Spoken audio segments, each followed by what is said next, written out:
Live in 1 minute. I throw out a little tweet.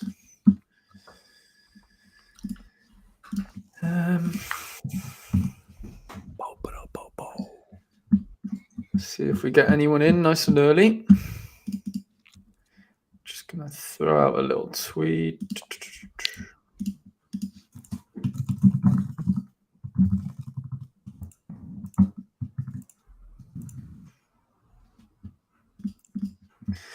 Okay, tweets out. We've got a few people in here already.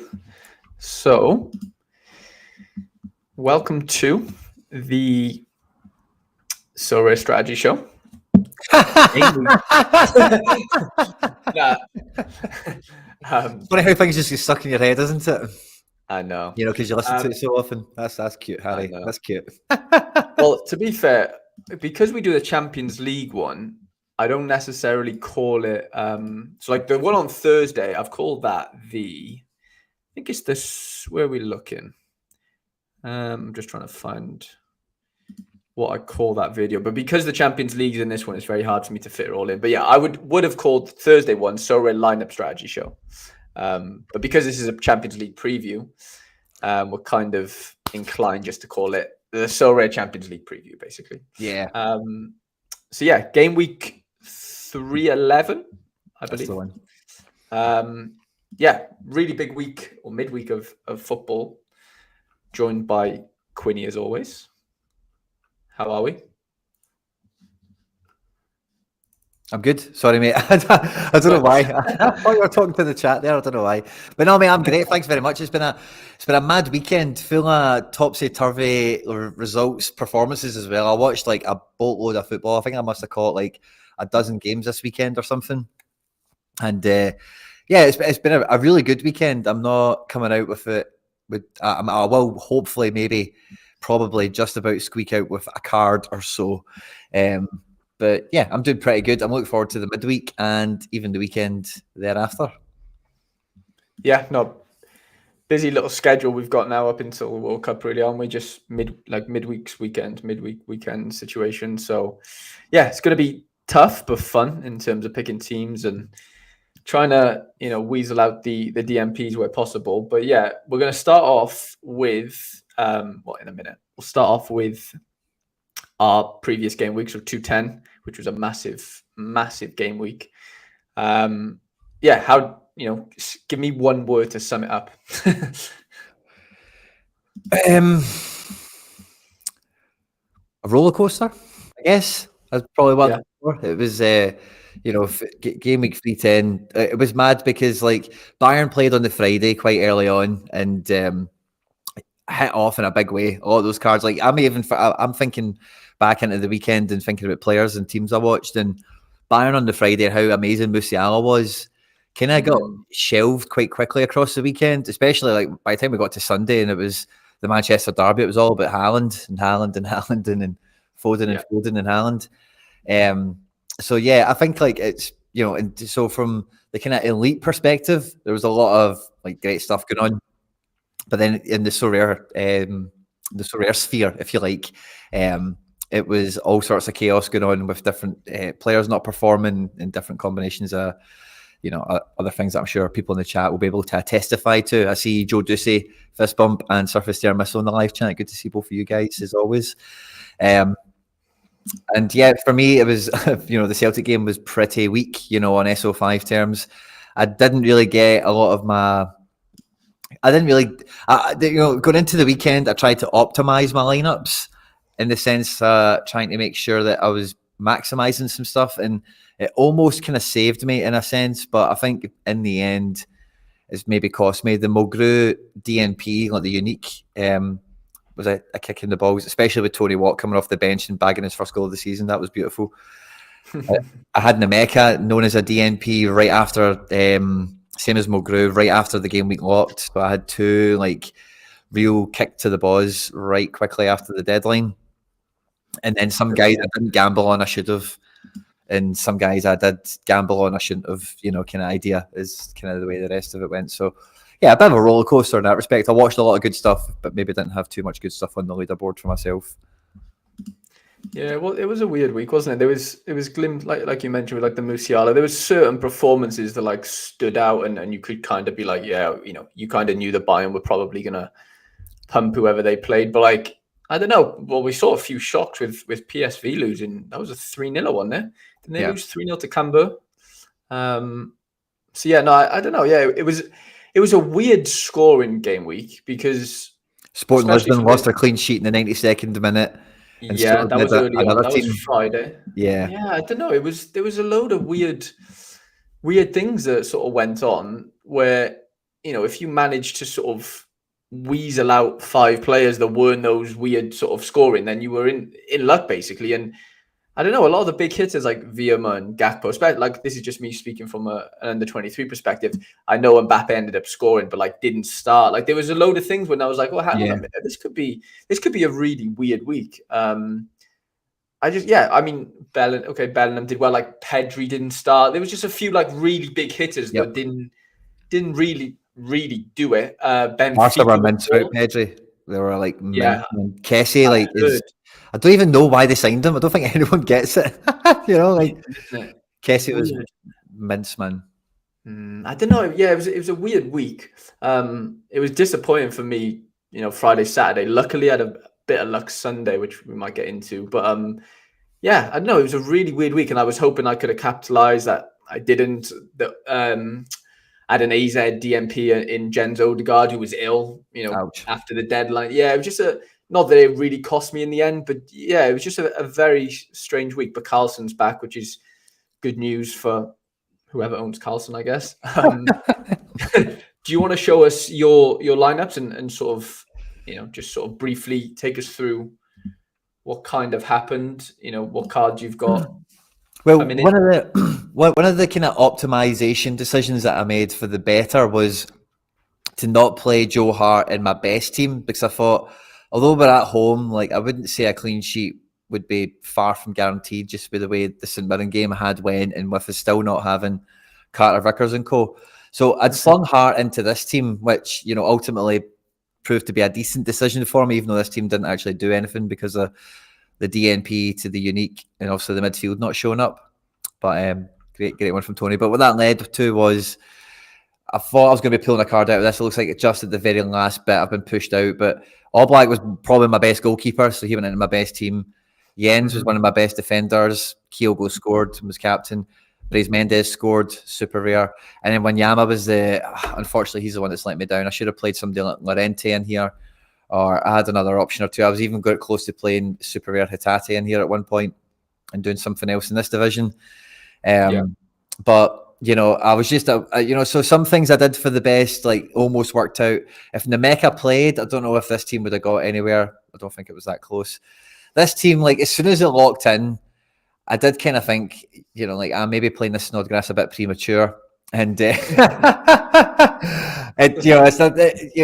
came on, and what I thought would happen happened, except for the decisive. He came off the bench, got a good, came off at half time, come off the bench to play, got some set pieces and stuff, it made some chances, put some balls into the box, but Hearts never scored, so couldn't get any decisive. And from the bench, 33 points wasn't the end of the world, but Captain Gold kicked ass. Johnny Russell didn't do that great. So, the Gold feels like I've maybe missed a chance to maybe even play him, maybe potentially in this team somehow at some point. Maybe if I had like the super rare Rio, who was also in this team at one point. And then Gold rare Captain Brais and Kyogo, something like that, I could have been doing a lot better. So I think the tinkering, it could have paid off this week, but it didn't.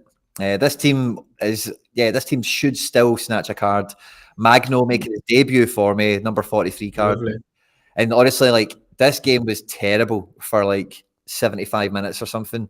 And then it really came to life at the end, and Magno got a goal and an assist, and he was like the star man for the end of it. But the majority of the match was really horrible viewing. Tanaka with a goal was beautiful. Big Joss goes back in town. Andrade got 2 minutes or something to snatch 25 points, thank God.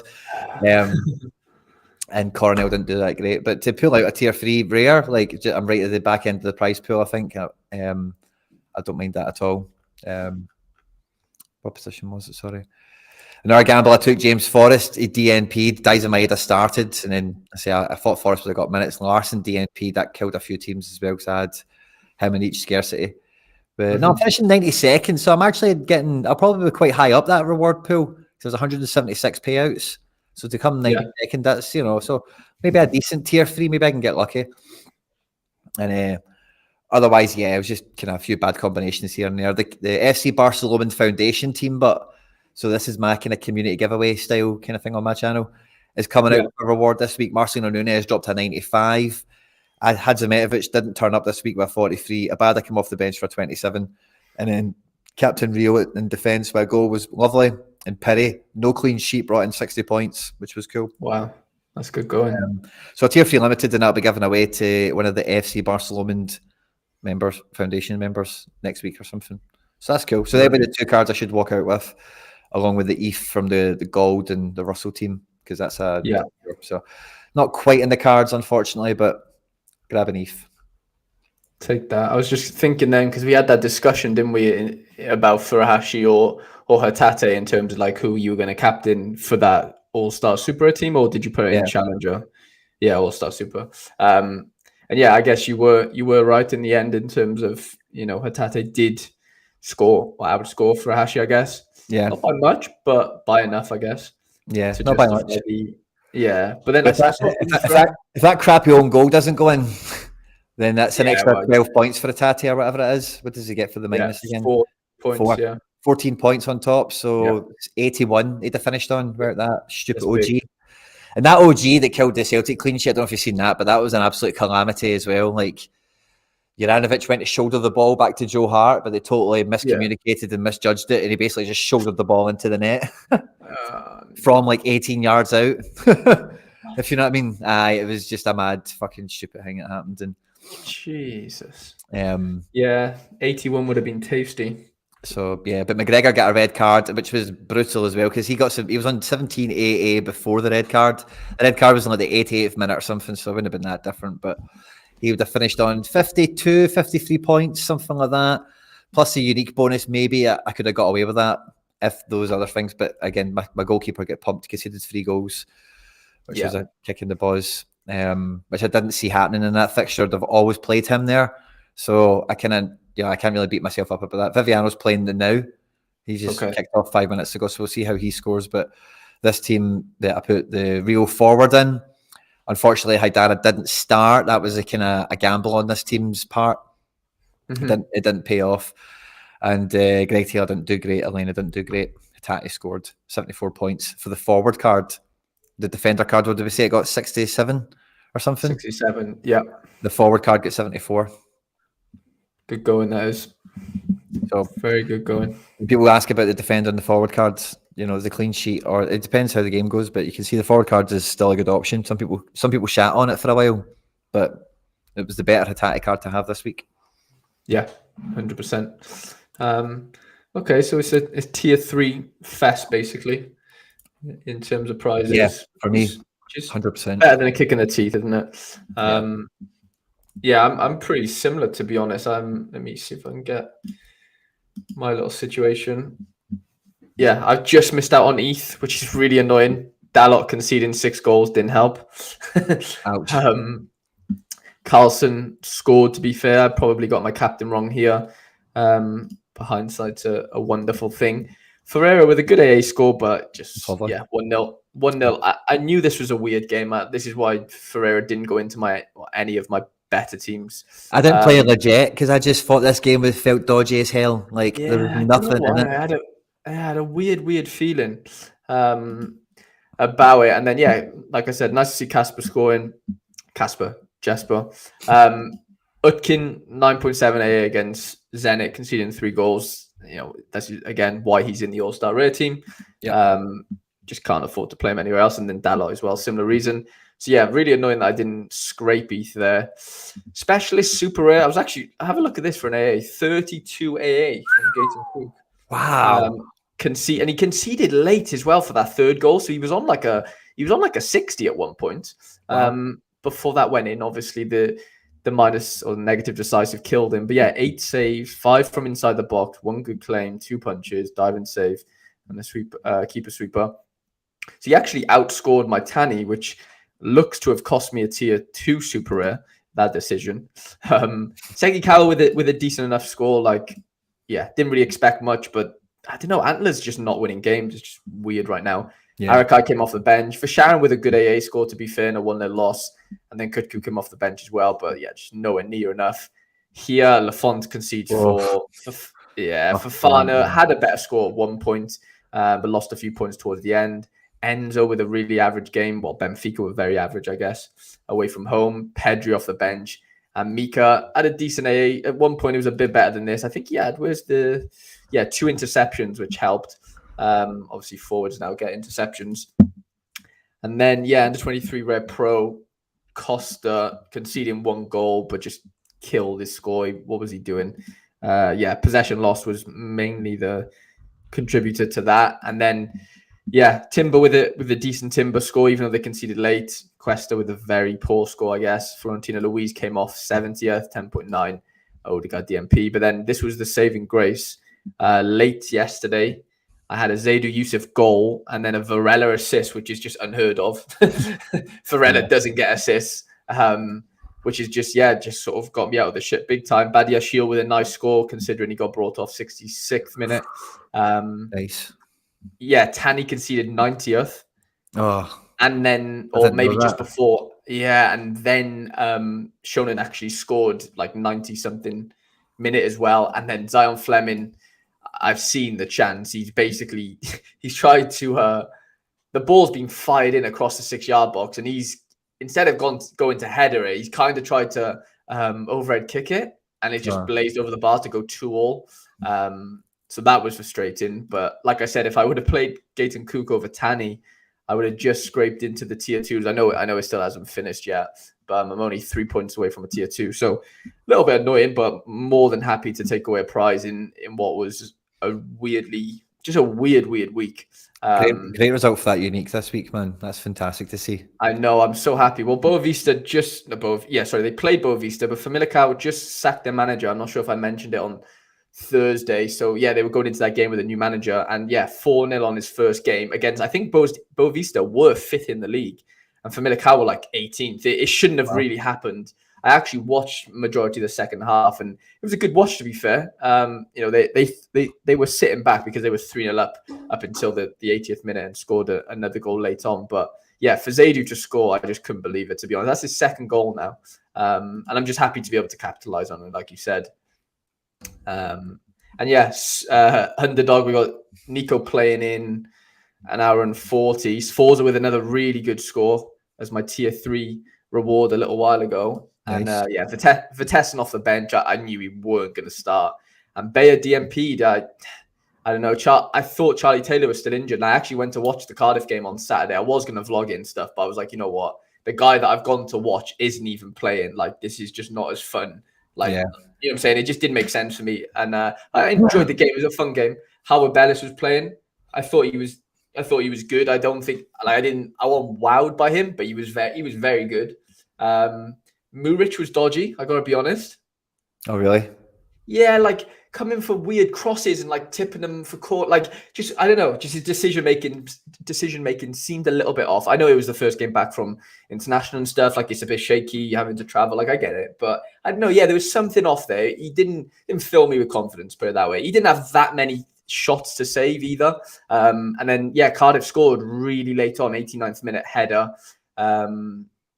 It was a really poor game. Burnley weren't as good as I thought they would be.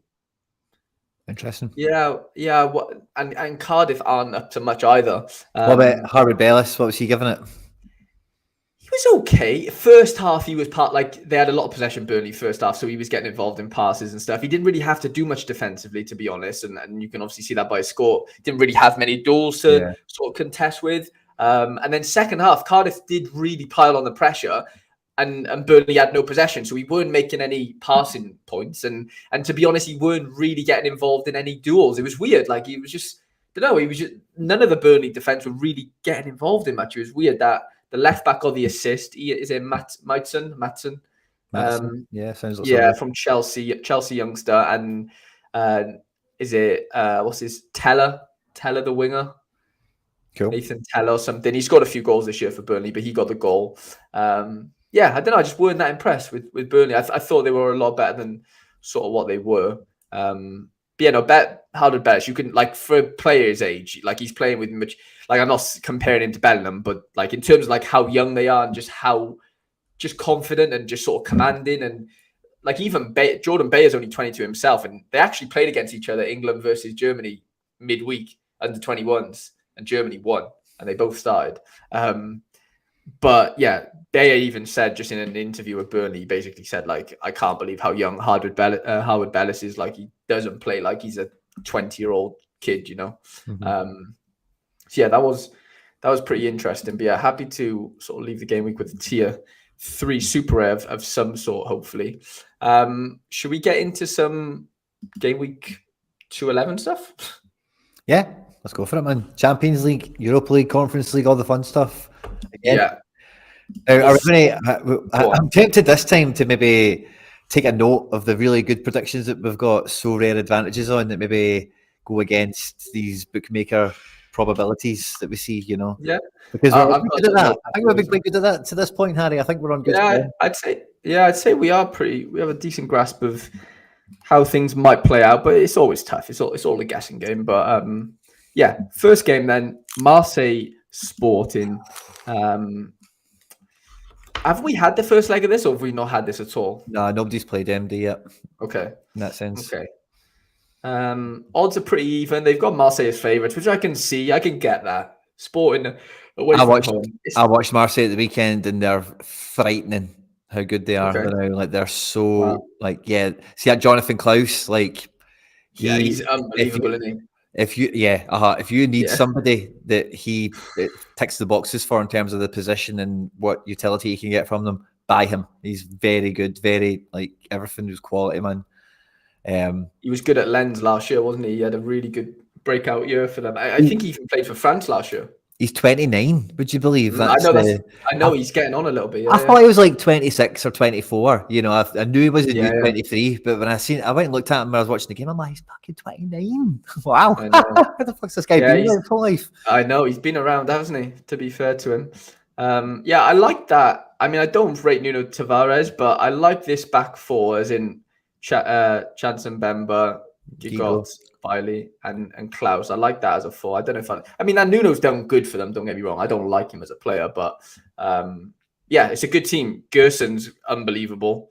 Guendouzi's been really good this year. Veretout I really rate. And Sanchez, is Sanchez their number? Didn't this guy play on the weekend though, Luis Suarez? Yeah, Alexis never appeared at all. So I don't know if they're maybe resting him, because obviously, I don't know. Obviously, did they go away for international duty? I suspect he must have. Maybe he's been had to be injury, but he didn't even go off the bench at the weekend. Okay, yeah, it must have been resting him. But yeah, no, it's a good team. And then you look at Sporting's team. I don't know. It hasn't changed much from the last few weeks, but yeah, they win 4-1 Friday night, or was it 3-1, I think. 3-1. Okay, I don't know. And if they stay up what they have in the Champions League, they're just going to sit and defend. And Marseille are probably going to be quite happy to go and attack them. But it's about that counter attack for them. That Ugarte guy, he's starting to get some praise for a lot of the statistics that he's shining high for. Marita's starting to get some form as well. But like Poitier, Pedro Goncalves, Marcus Edwards, and Trincao, if that's the three that they play with, that's like a pace breakaway, and they're just going to be running that like Mbemba and Gigo the whole game. So this could be a really fun one. Marseille will be really open. They're not going to try and change too much. They're going to go for it. They need to get points as well, I think. I don't know how the table sits at the moment, but I don't think they've been picking points up. No, I don't think they have. To be fair, I'm sure they've had a red card in the first game or something, maybe the second game. Oh, you go. Yeah, they are fourth. They're fourth right now in the ranking. Sport in the top. So yeah, it's a massive game. I see Marseille really dominating possession. So you could probably expect their back 3/5 to really get a lot of passing statistics, and then it's just a matter of sort of trying to break down Sporting if they can. It's a huge who's game. going to get those decisives.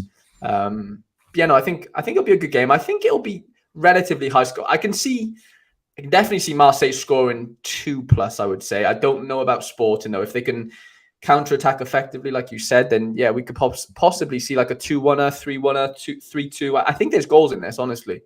I really can see goals. It says there as well, I've actually just got the screen up now. It says there that Nuno Tavares is suspended and Issa Kabore started at right wing back at the weekend and Jonathan Klaus was on the left. So I think that if any of you have those cards, I think that will probably be the way they line up. Kabore actually played very well at the weekend and he was very close to his Sorare score is quite low for the weekend. It was very close to being much higher. I can't remember exactly what it was. Maybe he missed a sitter or he had a VAR decision go against him or something. But I remember looking at him at the end of the game, it's like, oh, his score, it could have been, if you were looking at him, even though he played well, it's not one of those games where it reveals how good he played to the market, if you like, in terms of influencing that L5. So yeah, I think they're very well built, Marseille, and they've got a lot of ground to catch up. I see Surface Tear Missile in the live chat saying that Marseille have to win it. So yeah, 100%. They'll be going all out. No, that definitely makes sense. What Surface is saying there, that they really do need to win that. Ajax Napoli. I was sort of umming and ahhing earlier about, I had a decision to make for my extra player. Do I play Jurien Timber or Wesley Fofana? And I've ended up going with Fofana just because I see Napoli causing Ajax trouble. Yeah, well, Napoli will be buzzing. They score goals, Napoli do, don't they?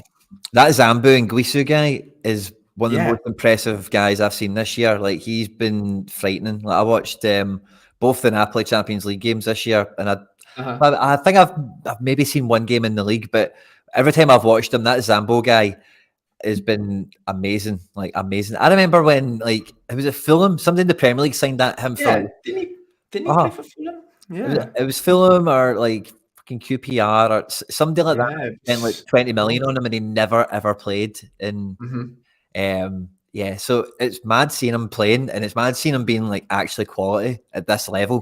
Or Napoli, Liverpool, going top of the league and running at, he's amazing. His scores have been ridiculous because he came up on my my World Cup. I did the World Cup midfielder video, and he was in there, and I was like, "Wow, this guy's he's like an ETH. Like, he's not cheap, obviously, because he's playing really. You know what I'm saying? Like, he's really scoring well. But he just wasn't on my radar up until that video, to be honest. And I think he scored at the weekend as well. Again, he's really getting involved with those decisives. But I don't see this being an easy game for Ajax. Do I see them dominating possession? Yeah, you could probably say so. Odds wise, they're basically even money, and they've got Napoli as a 2-1. I don't know if I would bet on Napoli to win, but I don't see this game being an easy ride for Ajax by all means. No, this is going to be a game of styles. The Dutch team playing 4-3-3 against the Italian, Italian team away in Europe. And Napoli have beat Liverpool. So they, it's the Italian approach to this traditionally or stereotypically would be losing this game is way more detrimental than not winning the game, if that makes sense, in terms of the damage it would do to getting out the table, if that makes sense. So I think Napoli will definitely come in this game wanting to win it, but they're going to make sure they don't lose it, because Ajax at home, even if you think the Dutch league is below Serie A or whatever, being at home in the Champions League levels a lot of that crap out, and these guys do it, in that stadium, on that ground, against teams, and if you give them an inch, they'll take it probably. And Napoli, if you look at the defence cards, that Zambo guy is really good because he does everything. He's box to box, he's amazing. Big Kim, Arame, Di Lorenzo, and then whoever else is playing. These guys are all Mario Rui. That's who it is. Are all scoring really good as well, because they're all really capable defensive cards as well. So I think they'll be coming here expecting that whole team to chip in. And definitely. I don't know. It'll be one of those ones where it'll be 2 each or 0-0 probably.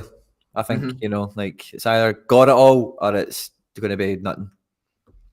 Like Surface is saying, Napoli might play for the tie there. I think on paper that would make the most sense, going off rankings and where they're on the table and how much do they need. Do they need to win this game, Napoli? No. Can they afford to lose it? Probably not. So it looks like they're going to probably go for a draw. And it all depends.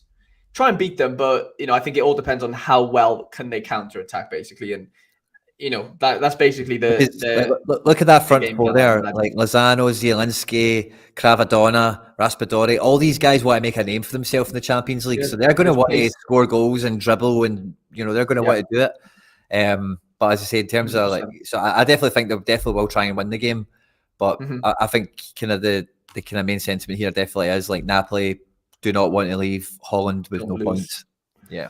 Then that's kind of, in a weird way, flip things a little bit in my head, and I'm thinking, well, if that is the case, could Timber actually score pretty well? Because if they do dominate possession as much as we think they should, I'm not saying they won't concede, but I don't know. I just think that could be an interesting one. Maybe Ajax defenders could actually score pretty well in a weird sense. But it's all about how many they concede, I think. If they concede 3, they're screwed. Oh, but of course, if you can keep under that, then you probably get enough passes and enough tackles and duels to be able to wash its face. I know. I just worry that Napoli front 3/4, whatever, that there's definitely pace and goals in that, and I do worry that Ajax could get caught. So on the flip side, there's obviously big risk as well. Yeah. Porto Leverkusen, probably the most disappointing two teams, I would say, so far. Yeah. I think we've lost your camera. Sorry, Quinny. Oh really? Jesus Christ! 2 seconds. You're fine.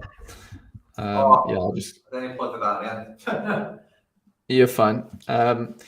Porto have been very poor in the Champions League so far. Obviously, they weren't. Well, I don't know about unlucky against Atletico, but losing 2-1 there, got battered by Club Brugge. They really need a win here, Porto, like desperately. But going back to like the Napoli point, like Leverkusen, even though their lineup isn't out for whatever reason, I still see them being decent enough on the counter. Like, even though, so Leverkusen, what did they must have drew with. I'm just going to check Leverkusen's. I could only hear little pieces there, Harry. Sorry. No, you're fine, man. I was just sort of speaking to the chat mainly. I was just having a look at. I fancy Leverkusen to get a win here. Beat Atletico. That's massive. Jesus.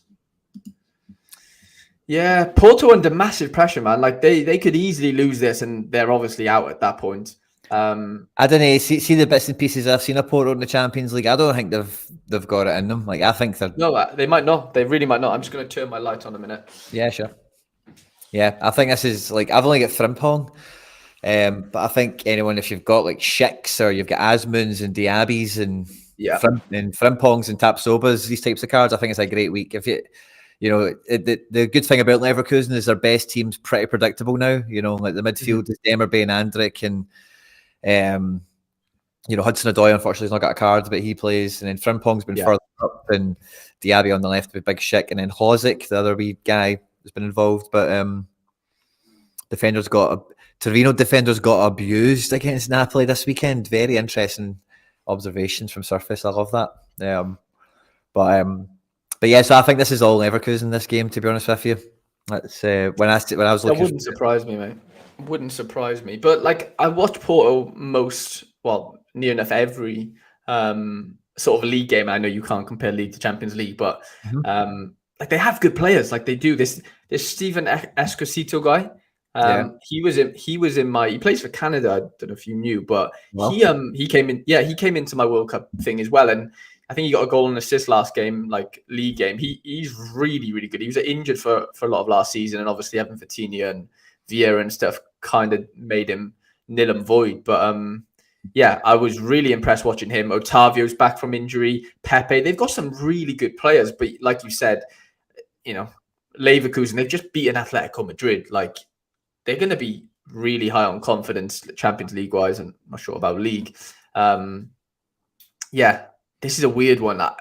Porto can't afford to lose this, but it just wouldn't surprise me if they did. I just don't see where the goals come from in this team. They do have pace in places, like Pepe and then this Galano guy. They're both really fast wingers. Evan Nielsen puts it about. Taremi's really good as a player. Like, I really enjoy watching him. He hasn't got much pace. It just depends if they can. I don't know if they can just get balls into the box and just try and bully Leverkusen that way. They might get some luck, but I don't really see there being like.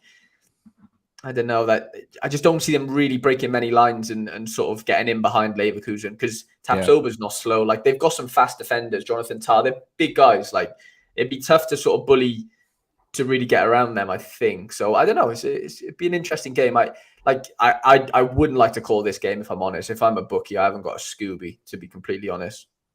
Mm-hmm. I think it's tough.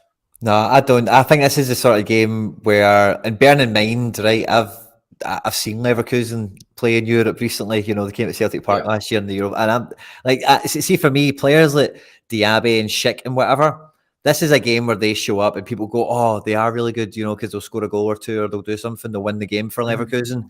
Because I don't think, I look at that defence and whatever, and I think like there will be moments in the match where Leverkusen are going to break, they're going to get into space and they're going to get goal scoring opportunities, and I don't see that midfield being able to stop those passes. I don't particularly see the defence being that amazing to say, oh, they'll keep Schick and Diaby and all these guys out for 90 minutes. So I think Leverkusen score, and then let's say I just don't see goals coming out of Porto. I can't get by that. I don't see them scoring more than once against Leverkusen. I definitely get you. Just a few questions from the chat. Sorry, lads, that we haven't sort of interacted too much with all the hellos, but Andre, hello. Yassine, Gaza's in here as well. James, appreciate you all. But we've got a question, Marius as well. George says, quick question. Who do you think is better to play this week, Otavio or Golovin? Cheers. I actually watched the Monaco game yesterday. Golovin looked quite sharp. Nice. You know, matchup wise, I think they play Trabzonspor at home, Monaco, midweek. I wouldn't pick Otavio. But now I probably wouldn't pick Otavio. What do you say? Now that I've said that, you'll score, of course. Oh, yeah, he's bound to. Yeah, he's bound to. There's no winning now, but I would go with if you think he plays. I think, if you think Golovin plays, which I think he should. I can't remember if he got brought off yesterday quite early, like, 60th, 70th to rest. Like, I don't remember. But if he did, then that's probably a good indication that he's going to play midweek. And matchup-wise, I think it's better than what Porto have, personally. What Surface is saying, Porto at home, I think, beats Leverkusen. They've been horrible this year as a team. Outside of that one win against Atletico, they haven't done much. Portuguese teams at home are strong. They are, but they lost 4-0 to Club Brugge at home, I think. So it's like, are they that strong? They are in the league. I agree with Surface, but Leverkusen aren't like their best at the moment. But I think like 100%. I think both teams, like you said it right at the beginning, Harry, that Porto were under pressure. And I think both teams are in a lot of, the manager now at Leverkusen, they're talking about his job. So I think this is a game where the quality of the players makes a difference, because none of them have got confidence, none of them have particularly got form, I was just thinking though, the thing is with Porto, if they lose this, I think their manager could go. Yeah, exactly. Because there was news about that last game when they lost against whoever they lost. Was it Club? Yeah, the Bruges game, because that was obviously a bit of a shambolic loss as well. It wasn't just a loss; it was a 4-0 at home. It's just funny, and I think Cohen Chow is actually playing his son right back. I think this is the older version of the one that moved to Ajax. I'm pretty sure this is his 22-year-old brother that's played or is going to play. He played on the weekend or on Friday night. Actually, he's pretty good. He's decent. But I don't know how to call this one. I think it's a really tough one to call personally. But basically what I said there, hopefully Andre Malley that's with us in the chat, that's basically why I'm not a mad Leverkusen fanboy on this, but I just think that it's going to be a situation for the quality of the players to decide this game, because neither team particularly has much else going for them in terms of like, let's say, form, momentum and all that kind of stuff. Federico Carboni, or it just says Carb, sorry, then it stops short. Federico, I'm sorry, but he's saying that the Torino defense is also part ex-Ajax. So the Napoli, what Napoli did to Torino, maybe that is actually a really great indicator. I'm trying to think who have Torino got at the back. Oh, they have Pierre Schurz. Yeah. If he played. I don't know if he played, though. What's this? Anina says, and what win against Atletico? Surface. Tom says he'd be surprised if Hudson-Odoi doesn't score. I mean, he can. I mean, his pace can cause problems, I think. Yeah. Be an interesting one. Okay, Club Brugge Atletico. I was just looking at this here, and I'm pretty sure I saw a tweet earlier to say that Jutla is actually injured. I don't know how true that was, but I'm almost 100% sure I saw his name and another Club Brugge player's name, which wasn't really any of these guys. I can't remember who it was, but it wasn't anyone that important. So taking that into consideration, Maybe Scott Olsen. Well, I think he's injured anyway, but yeah, that's a good shout. But yeah, with those two out, I think this is going to be tough for them to score goals, to be completely honest. What do you think? Well, having watched like a lot of Atletico Madrid, like, yeah, it will be hard to score against them because they are very tough to score against in general. And Yeah.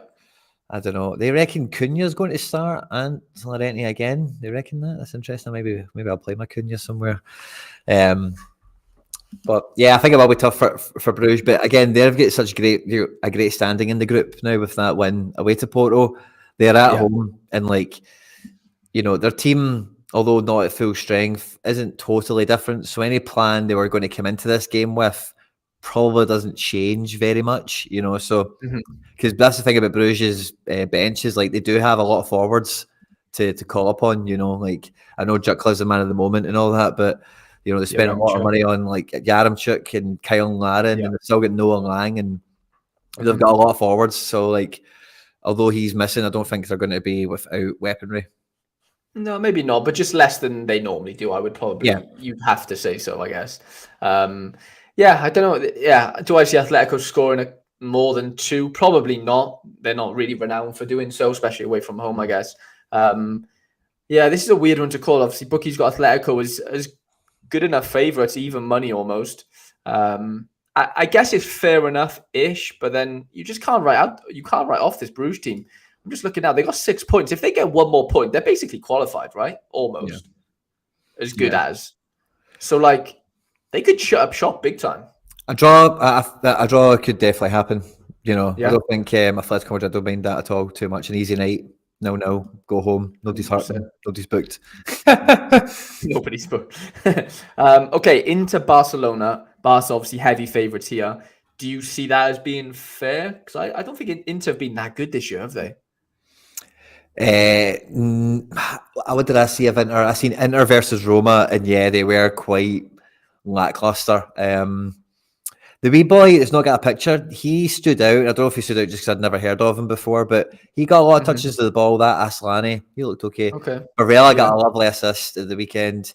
But yeah, otherwise, like, it does feel without, like, Dzeko's doing a good turn from whenever I've seen him play, but it does feel like without Brozovic and without Lukaku, like they are like not like top level. You know, they're just top level.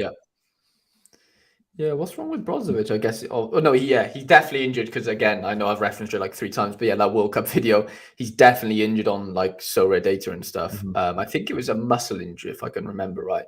Don't know specifics, but yeah, Brozovic out, Lukaku's out. There's some big guns out. This is going to be a tough night for Inter, I think. Barca should be at full strength-ish, you know, barring Araujo. They think Alonso's going to start, which is interesting. I could see it. Yeah, I can as well. They played Alba on the weekend. He played a lot. He got like 80 minutes or something. 85 minutes. He hadn't played for ages because Balde's been amazing as well. Keith said, isn't Brozovic suspended? I'm not sure. He might be suspended and injured. I'm not too sure. And Lautaro's questionable as well. We're hearing in the live chat. Okay. And Zaghi's also playing for his future, says Federico. I can believe that, you know. I feel like that's the case for so many managers right now. Like every manager seems to be just walking on eggshells. I know that's the nature of the beast in terms of like being a manager and you're not getting that much time anymore, you know what, as a manager, but like, yeah, it just seems like so many teams are really under pressure. Yeah. I think it's for especially with some of these Italian teams and whatever, I think with Inter, like having won the league so recently, and since then it's just been a downward spiral ever since, you know, really. Since winning the league, it has just been down the way, even to now, even signing get Lukaku back, he's not even been able to affect it. So yeah. 100%.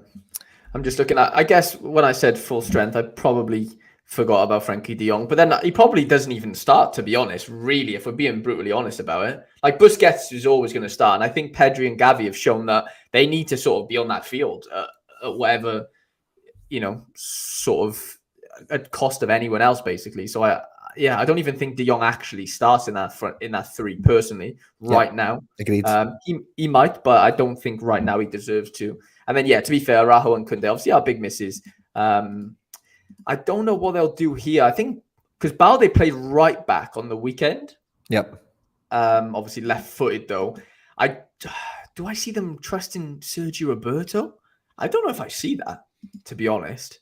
Away from home, they might. Sergio Roberto is like, I know he's a squad player and whatever, but Sergio Roberto's been there. He's won he's been a part of it. He's reliable. So I can 100%. See them doing it. Although it be a bit uninspired, maybe Balde's a bit more exciting. But again, away from home, maybe it's just a wee bit more important to have somebody that's not going to be blinded by the lights, Yeah, 100%. I was just thinking in terms of balance, like you have Marcos Alonso on one side. Yeah, he can attack, but there's no pace there, is there? You know what I'm saying? I just thought maybe pace-wise. But if you're being conservative, then you would go Sergio Roberto, wouldn't you? Because the bench will be so attack heavy. Like, true. You can open up the game later. True. Yeah, no, I see this. I see Barca really dominating possession here, to be honest. And Lewan, I'd be surprised if Lewan doesn't score. Dembele, if he's has been as good as he has been over the last sort of month or so since the season started, then this could be a really, really tough night, I think, for Inter. Roma scored some really good goals at the weekend, and I could see Barcelona replicating any one of them, really. 100%. Salzburg, Dynamo, Zagreb. This is going to be a really fun challenger fight. I don't have any idea of who. I would expect Salzburg to win, of course, but I don't know how far off Zagreb will be because they've collected points already that I didn't expect them to get, so who knows? 100%. This is a weird one. I mean, heavy favourites on paper, Salzburg are. They should be, but Zagreb will be resolute, They'll be really resolute.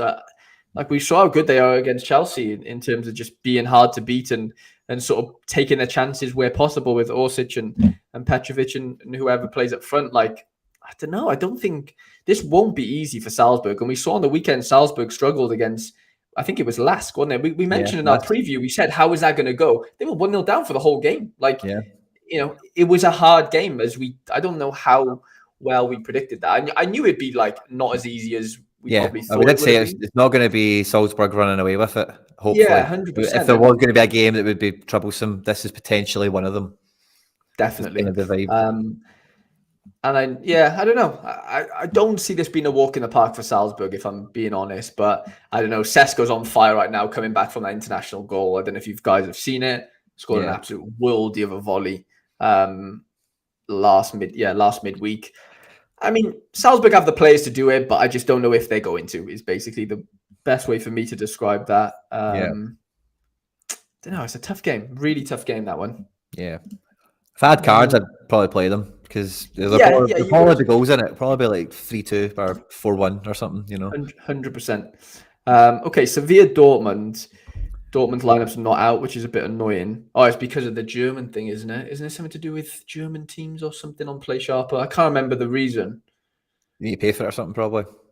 No, it was something to do with the person who does the German. I don't know. Maybe I'm just being stupid. Federico might be able to fill me in on that. But Federico says, Salzburg playing at home in the Champions League, forget it, bro. They will smash Zagreb 3-0. I don't know if you can write them off that much because, they should. They should, but then Chelsea should beat Zagreb away. I know it's Zagreb away, but I know it's football. We get it. These anomalies happen, whatever. But I don't know. I just don't see it being as easy for Salzburg as it probably should be. Federico says, watch and see. We'll see. Sevilla. I think this could be a tough game for Sevilla. They've been poor this season, really poor. Sure. We thought they were good. I thought they would do very well against Copenhagen. I called it a Europa League match and everything, if you remember. Yeah. And they didn't do that well. Copenhagen came out with might have been a draw, or I don't remember, but Seville didn't win. And Dortmund now could probably use a team like Seville that are not really capable of attacking. I watched Seville against Atletico Madrid at the weekend, and Seville were clueless in attack. Eric Lamela is just god awful. And that week Carmona, see the right back, he was really impressive. He's a U23 defender, Harry. I'd look at him. Under he's 20 years old or something, and he was who were they playing? Atletico Madrid. He was squaring up to people and stuff like that, but not in a trying to be a hard man way or anything, But but it was like, given his with Morata, that's who it was. Him and Morata were having some back and forths, and also Morata's trying to school him because he's a wee kid or whatever, and Morata's been there, seen there, done it kind of thing. And Carmona was giving him it back, man. Good wee bit of biting. Yeah. So he was 100%. Fun to watch. Tellez will probably start because the other left back went off injured or was too crap to continue. And Tellez came on, so he'll start, and he was on set pieces. So if you have a Tellez, that could be something. But I think Sevilla circling the drain. Lopetegui is going to lose his job soon.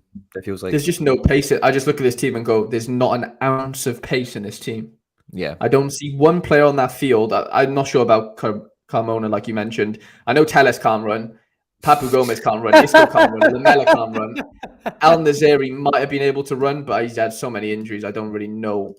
I know Dolberg can't run either. I don't know too much about Fernando. Is that the Man City Fernando? Or am I just imagining that? That is, yeah, Man City Fernando. It is. Yeah, there's just no pace in this team for me. And I just think that is going to really cost them. As we've seen, they're fourth in the Champions League right now behind Copenhagen. And that shouldn't be what's happening, really, should it? If we're being honest. On paper, Sevilla should be at least finishing third and sort of fighting for second, but it doesn't seem that way. No. But yeah, this is a Dortmund win for me all day long. I think that's, one of those odd situations. I think that's good odds for Dortmund. What do you think? It's not bad. Like, it's not amazing, but I just don't see how Sevilla win that game. Yeah. Honestly. Dortmund are not without their injury worries as well. Royce. Yeah, Reina, that's true. Yeah. I'll say Hauer still not knocking around, so there's not. 100%. 100%. Okay, Benfica PSG. This is a really interesting one, I think, because like Surface said earlier, Portuguese teams at home and Benfica at home, like Benfica are probably my favourite Portuguese team, just in general, at Champions League terms, I feel like. And Benfica at home, the Stadium of Light, as they call it, like this will be a really good Champions League game, I feel. Neres, Mario, there's a lot of good form in that team, but PSG are, like PSG. What can you say, at this point? I know it's a tough one. It's a real tough one. PSG are gonna score goals. I can't see how they don't. Do they concede a couple though, is my question, because we've seen like PSG can be quite shaky sometimes in terms of leaking goals. I don't think that necessarily means they lose the game, but I just I don't see there being a clean sheet personally for PSG, if I'm honest. Because Benfica have pace in that team. Rafa, Neres, there's some pacey guys in there who can break lines and do a bit. João Mario's quality. Yep. Ramos, it depends what Ramos we're going to get, but there's definitely goals in him. Yeah, I don't think he's going to scare defenders too much, but I'm sure he can put himself about enough to put himself into a few positions. But yeah, do you see PSG like dominating possession? Probably Daniel Pereira. Who else is Michele? I think Michele plays. He was amazing at the weekend as well. He was good when he got an assist as well. I bought one because I was yeah. Did you? I've been eyeing him up forever, so I've always, Red Bull and all that kind of stuff. I've always kind of eyed him up, but I've never really needed them or wanted them. And I think I've actually got him. I've not even looked at the Sorare data graphs, but I think I've almost got him as cheap as he's ever really been, really. Oh, nice. I think so. I'll go check the graphs now, but I think he'll play. I think he was amazing at the weekend. Yeah, 100%. Marquinhos, Sergio Ramos, lots of experience. Like, I don't see PSG losing. I do see there being goals though, to be honest. But I'm just wondering, like, from a selfish perspective, obviously I've got a few Benfica players, Enzo and Florentino being two of them. I just wonder, like, how busy can Benfica's midfielders actually be, if that makes sense? Like, are they gonna get much of the ball?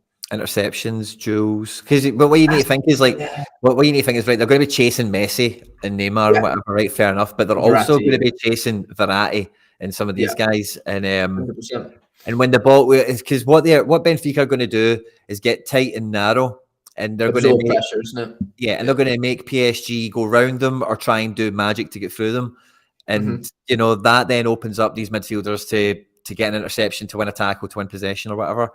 And like you said there, you want the guys that can find the man with pace. Who's going to play the ball to Neres? Who's going to release Rafa on the counter attack?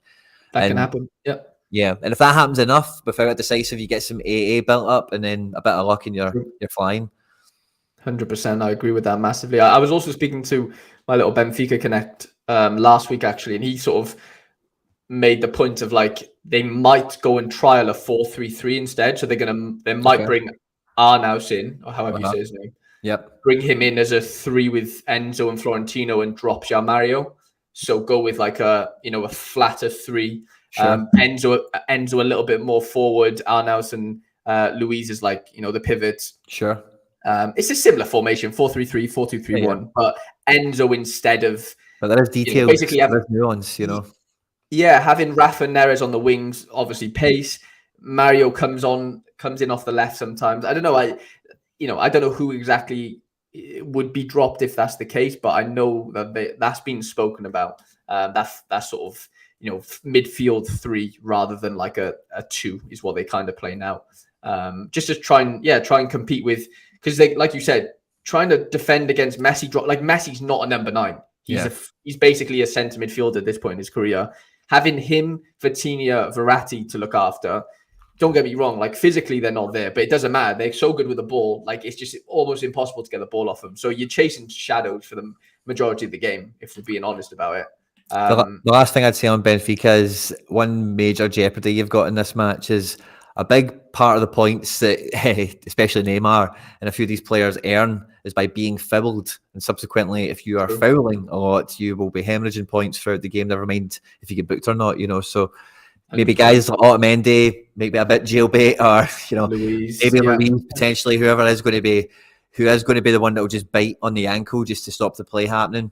There might so fouls is never mind the yellow cards that might follow, but that could be a sneaky one that just hemorrhages any play that gets built. Definitely. Surfer says, why would Benfica change anything? They're having their best start to a season. I don't think. Well, they just drew 0-0 on the weekend, but before that they'd won every game. Because you've got to, if you look at the table, they're second now. They've got to maintain second because Juventus are probably quite desperate to catch them. So at home at PSG, you've got to do everything you can to get as much out of the game as you can.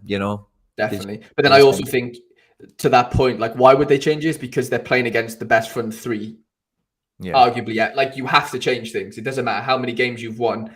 They've not come up against PSG this season. They haven't come up against the PSG. So you do like as much as you have to sort of play to your strengths. Sometimes you do have to accommodate for the opposition. Like this is something that I've been playing football. That's one thing I hate about like a lot of managers is like from the get-go, they'll instead of looking at like your own strengths as a team, they'll like the first point of contact is, well, what can we do to stop their attack or their, their advantage on us rather than like, what have we got over them? And like, in this case, though, I do think you kind of have to accommodate for what you're playing against because this is like an anomaly of a team in terms of, I know you could say Man City as well, but like in terms of like possession, you've got players on the ball that can do anything and everything imaginable on a football field. If you've only got 2 in midfield, you're in for a very, very long night. I can just guarantee you that. Like that's just a fact. So I do see them maybe going a little bit more defensive than they normally do, even though they're at home. And but I do see a PSG win to sort of finalize that point. 3-1, 4-2. Yeah, I can see that Messi and Neymar and Mbappe being as busy as ever. Okay, Real Madrid Shakhtar. Real Madrid 1-0, 2-0. Vinny Jr. Benzema with a goal or so each. No, probably maybe Mudryk will get a goal, but I don't see fireworks. No, I see them dominating the game though massively. So I don't know in terms of like possession and stuff. Yeah, you could see some monster scores. Tchouaméni, Kroos might get 100, like walk in the park 100 without an assist type of situation. Vinny Jr. sort of entrance into the box, that type of thing. Very capable, I suppose. Yeah, I can see there being some very green scores. Courtois out though is a big miss. Yeah, it is, regardless of how good your defense is. Mudryk and Shved, maybe they get a goal, but I think Real Madrid just do this. But again, Shakhtar and Trubin had a good performance at Real Madrid in the Bernabeu maybe about 2 seasons ago or so. I remember watching it. Yeah, you're right. I do remember that. Maybe they get a draw, but ultimately, like I don't think Real Madrid are to be. It'll be tough, won't it? It will be tough regardless. Yeah. Juve, Maccabi Tel Aviv. No, Haifa. I was going to say Tel Aviv then.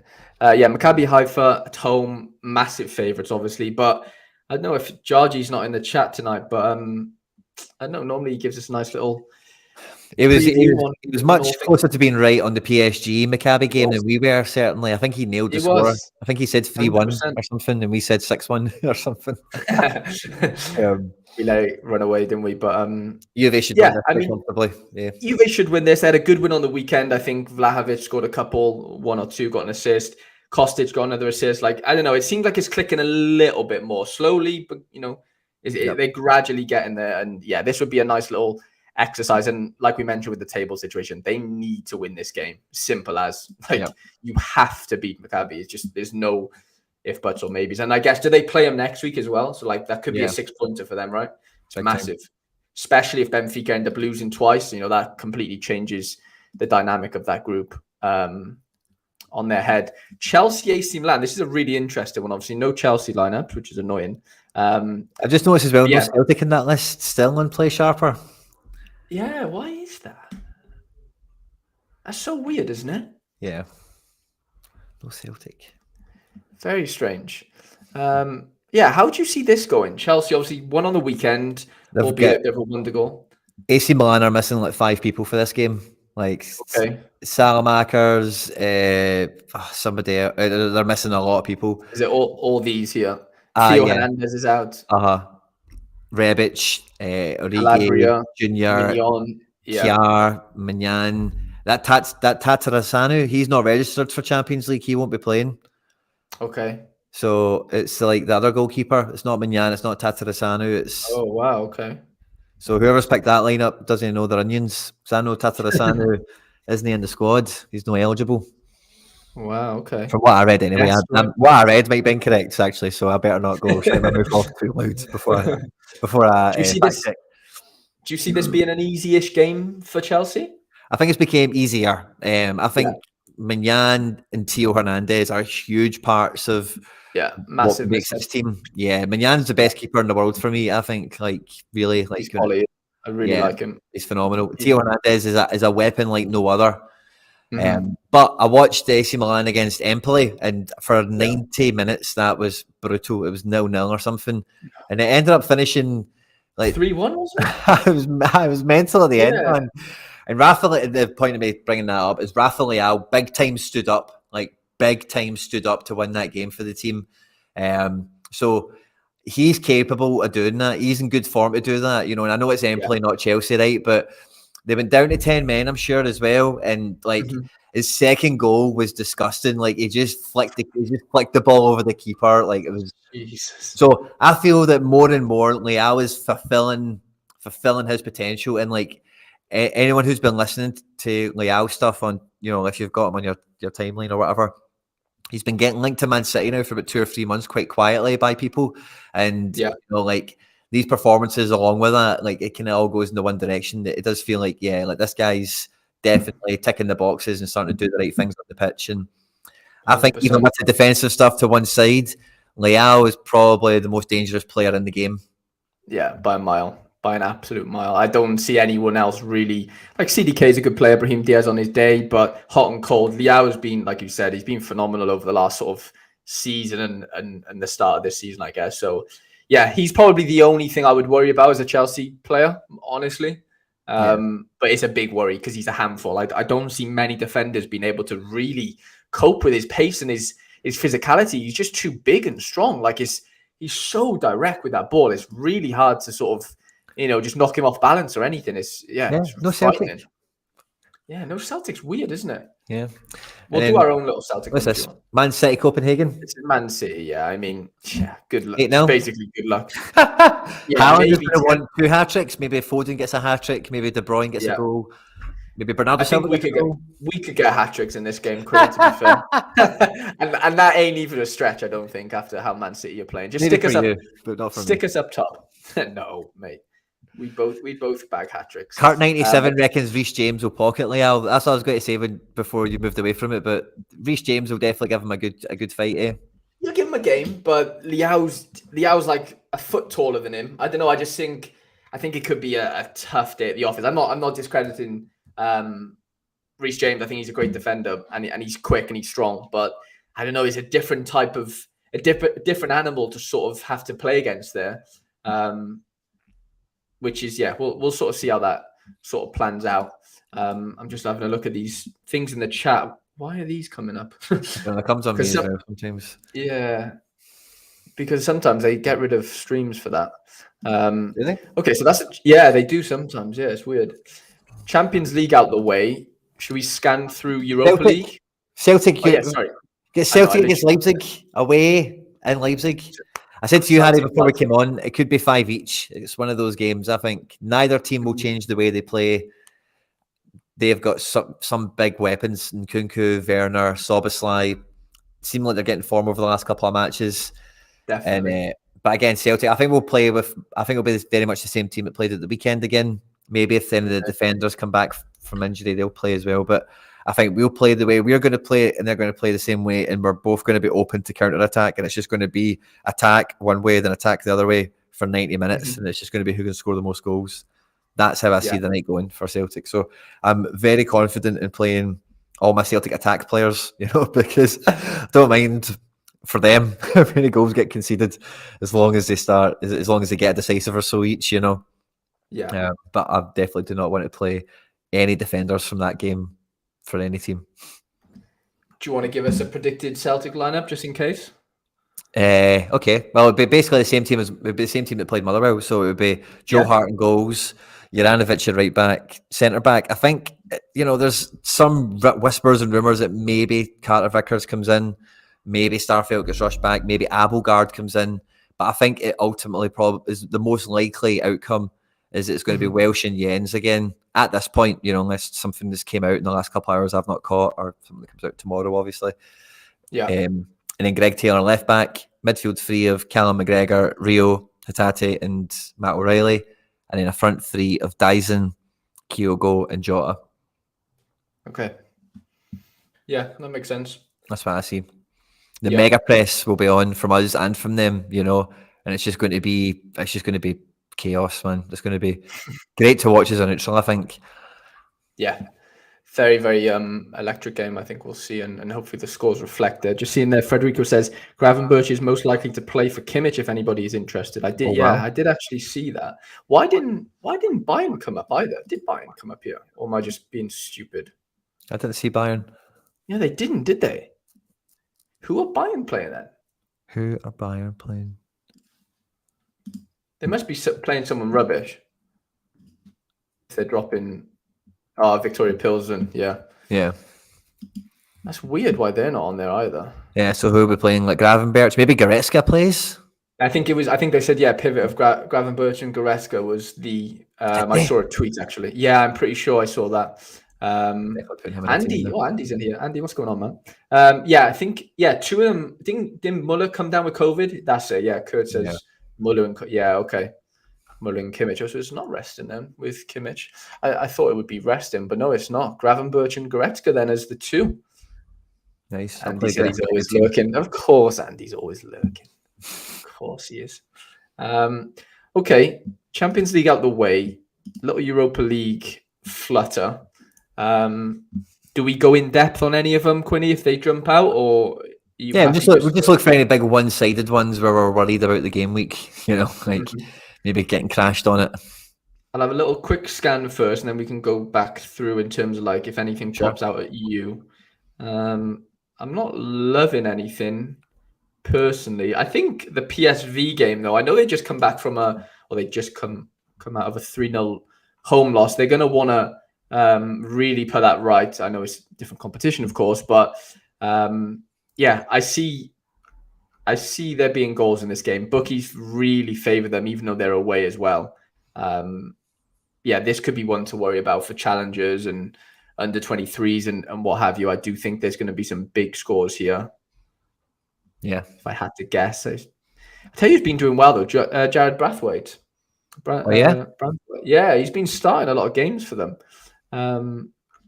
Keeping out that, Philip Moyne. Well, do they have any more injuries? Well, obviously, Thing's been out for ages, hasn't he? Buscagli.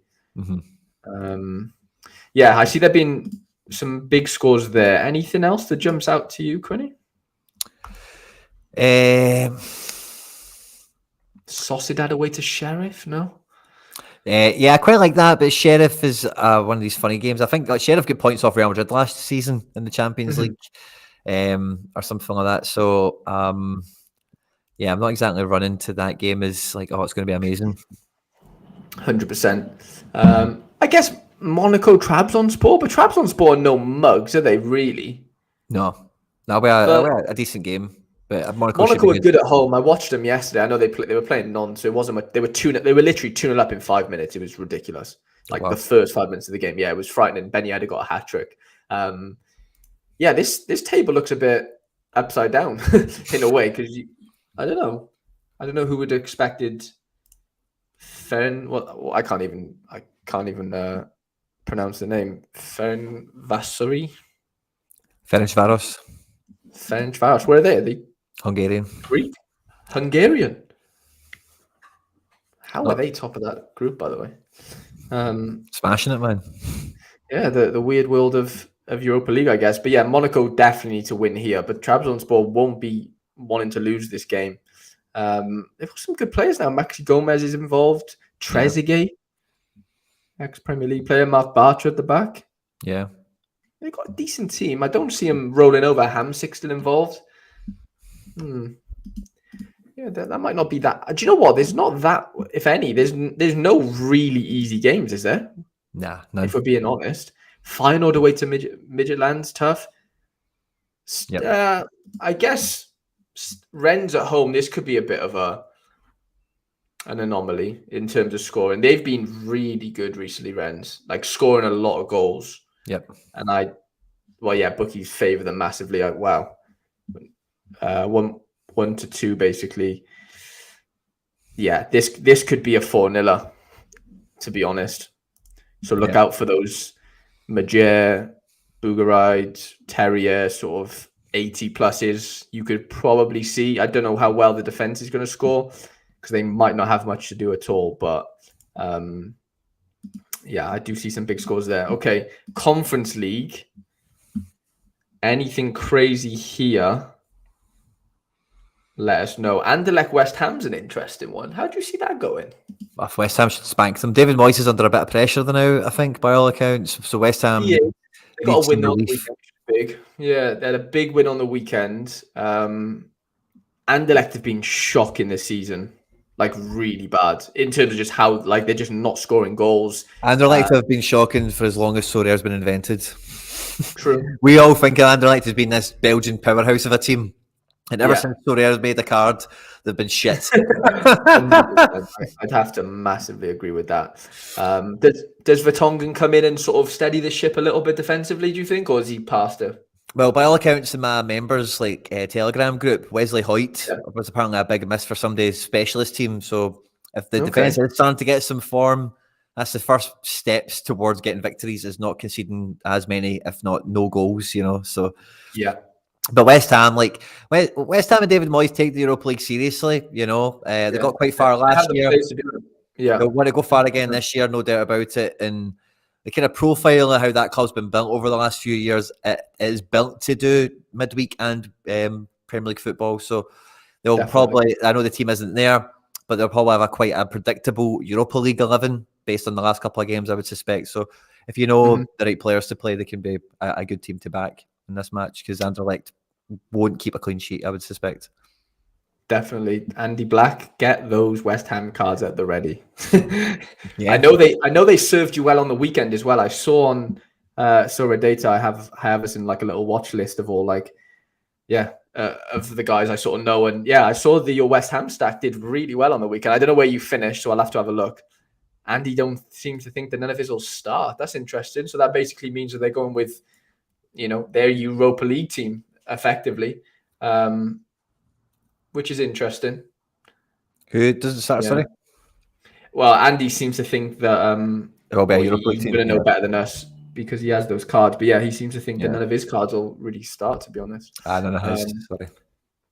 Yeah. So yeah, I think there's a tough night ahead for Anderlecht there for sure. What else have we got going on here? Villarreal at home to an Austrian team. That could be a nice fixture for them. Hearts Fiorentina, is that a Fiorentina like smash or no? Yeah, probably should be. Yeah. Scottish teams don't tend to. Don't get me wrong. Hearts are at home. Dundee United did beat AZ Alkmaar, or was that a draw? True. I forget the result now. Yeah, they won. They won the first game. Yeah. Yeah, it was a win, wasn't it? Yeah. Yeah, it was good result in the first. Yeah, so like it's not out the question, but Hearts do have a couple of injuries, I think, here and there, off the top of my head, and yeah, I think Fiorentina should be too much for them, to be quite honest. Yeah, Luka some good Jovic, players in this. yeah, Bonaventura, yeah, Nicolas Gonzalez, Barak. They've got some good players. Some really good players. But you never know. They are at home, and their stadium is, it's a very unique stadium. Fiorentina have definitely not played a match in a stadium like Tynecastle. Like the pitch is, it's one of these stadiums where the pitch is still, the stadium is still very much on the pitch. You know, it's like like no touchline at all. It's just like the edge of the pitch and then the stand. If you know what I mean. And it's it's a little box. You know, so like it's a it's a stadium in itself. You know, kind of idea. So. Stranger things have happened, but I wouldn't bank on it. Definitely. Okay, AZ Alkmaar is probably the outlier of this sort of game week in terms of who they're playing. Limassol, are they a Greek team, Quinny? Or am I just imagining Limassol is Cyprus. Limassol? Okay. At home, they're flying in the Eredivisie. I think they're top right now. They sit top. Some really big scorers recently. Tijani has been amazing. Carlson, like I said, was back on the weekend, played 45 minutes. But this is, I'm not sure what to read into all this, to be honest, in terms of who's done this pickings, because Odegaard missed the game on Saturday because he was ill. I know that doesn't necessarily mean he's going to miss Thursday night. But Carlson only being 25% is really interesting because he came off at half time. And I don't think it was injury related as far as I'm aware, because he was like, after the game, sort of clapping the fan, like he seemed fine. Yep. Do you think it could be a case of maybe, they don't need to risk him because they should just steamroll or not? Yeah, well, they've got Apollon Limassol in the kind of the head-to-head, so they're at home in this game and then they'll be playing them away next. They're on 6 points at the moment, and once they get to 12, that's it. Nobody can mess with you. Kind of idea. I guess, yeah. Getting to 9 will probably basically do the job for them anyway, but once you get to 12, no one can mess with you. You're through, kind of idea. So I don't think with the quality of team that they could put out for 7 positions or 8 positions, if someone like Carlson is like still on the road to recovery, I don't think there's any need to start them in a game like this. I don't think they would. Yeah, that makes sense. I think Danny DeVitt got injured as well on the weekend after he scored. Could definitely get like half an hour of the second half or something, but that's the thing. Yeah, when I was speaking to somebody earlier, they actually mentioned, he could probably play 45 minutes is what they imagined, which is still probably enough, I guess. So I'm just sort of trying to work out, do I play my Odegaard or not? Because if he was ill on Saturday, I don't know what the illness was, so like it's hard for me to really gauge. But they're not playing until Thursday, so it's a decent enough time to recover from whatever illness that is. I know it could be worse, and you know what I'm saying? Stomach bug, you should be fine. Look out for AZ Stacks could really smash if they get the players right in terms of like if Carlson plays and smash. Like there's certain things that need to go right, but if they do, then we could see some really big scores there. But you know what though, Quinny, I'm not like, we got Ghent at home. They could do a bit of damage. Yeah.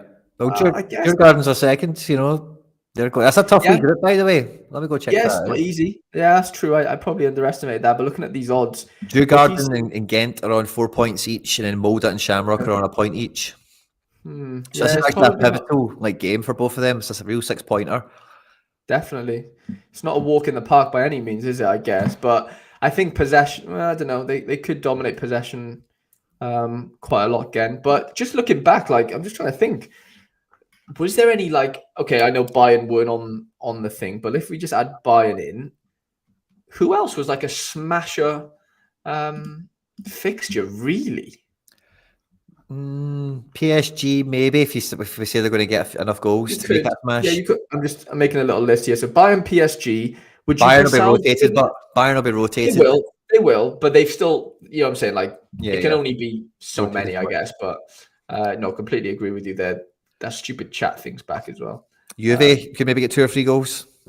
Yeah, okay. Juve's a good shout. Yeah, but Juve, Man City. I know there's not that many. Yeah, don't need to worry about that. Players on here. You probably don't need to worry about that. Real Madrid, yeah. Liverpool are at home to Rangers. That's going to be like 8-0. Yeah, where's all these stupid... It's not on Play Sharper, but yes. Liverpool are going to dust Rangers. Like, oh, yeah, they could batter them, couldn't they? Yeah. Andrade said, should I risk Pavard in my priority lineup or go with Schlotterbeck? I would go with Schlotterbeck personally. Yeah, definite starter over a risk is the decision that comes into for me, because 100%. I don't even think it's worth it. Really, Pavard doesn't start. They might start Mazraoui, you know. That's the thing. Yeah, it's not. Oh, yeah, I would stay away from that. I wouldn't touch that, Andrade. Andre, sorry. Yeah, definitely Schlotterbeck all day long.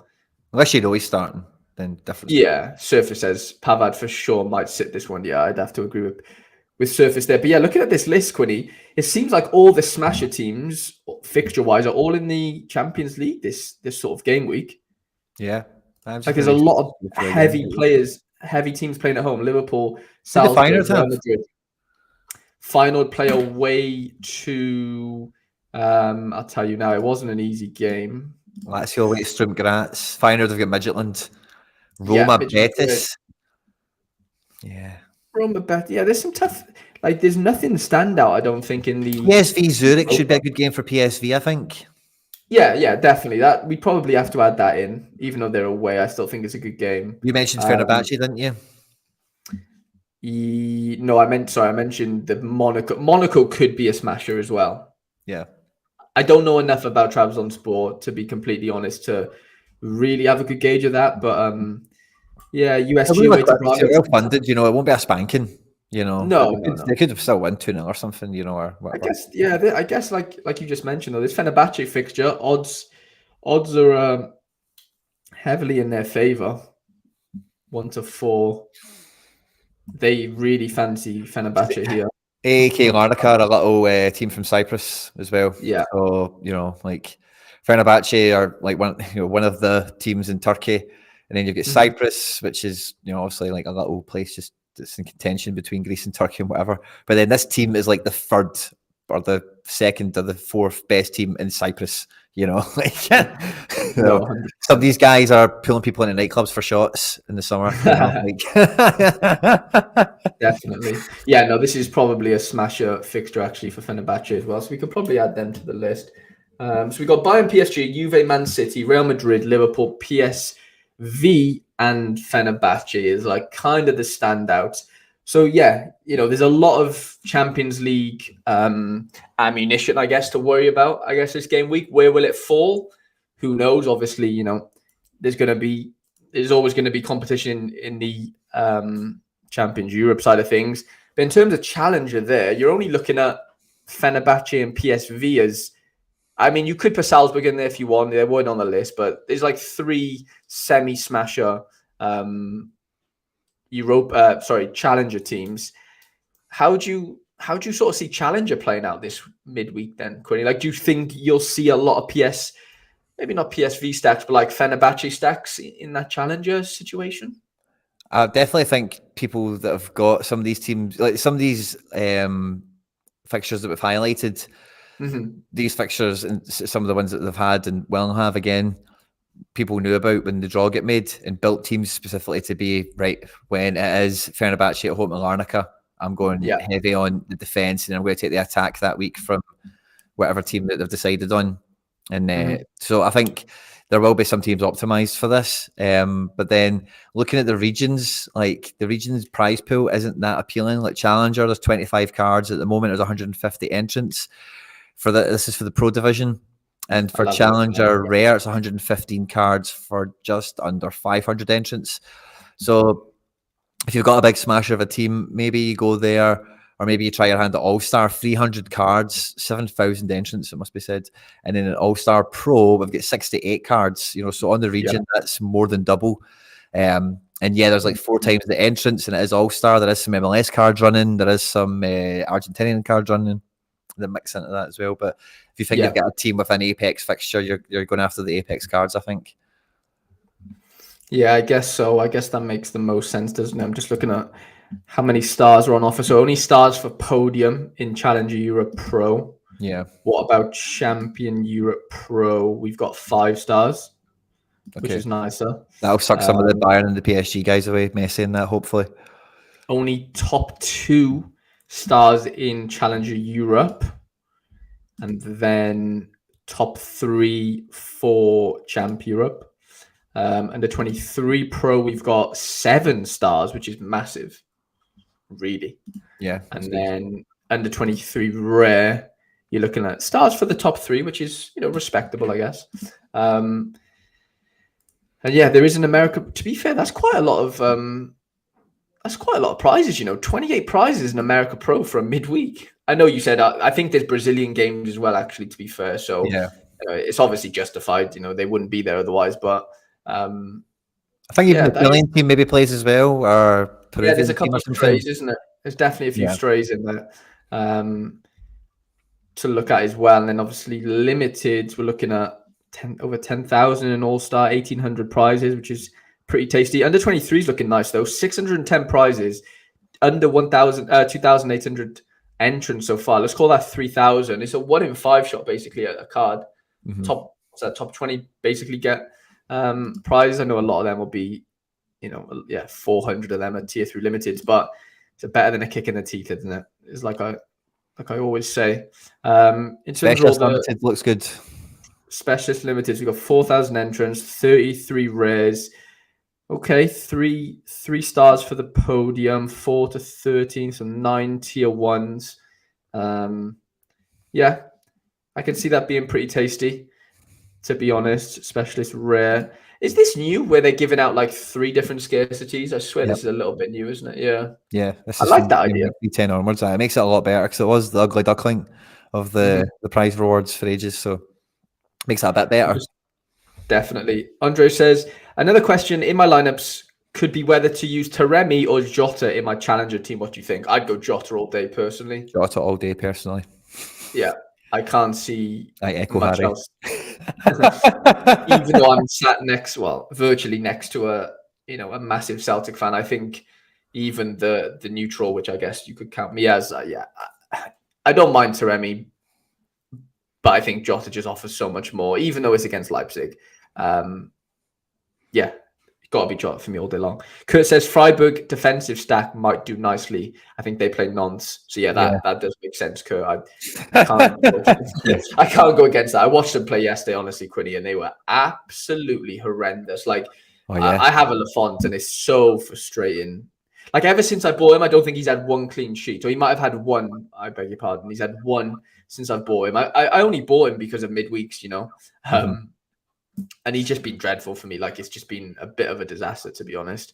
But yeah, underdog rare. What have we got? 1,700 entrants, 33 rares on offer. Okay, yeah, I guess we've probably covered the majority of Captain Jota till I die. Cherry Harrison.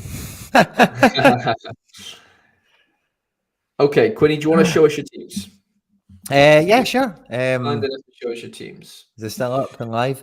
So I've tried to mess about with this whole optimization kind of thing again, with trying to keep Celtic away from Celtic and all that stuff. So my All-Star Pro team, like let's say I'm not shy with playing my forwards. So I've tried to keep my 2 best rare forwards, Kyogo and Jota, should definitely start and definitely get some decisives, I think.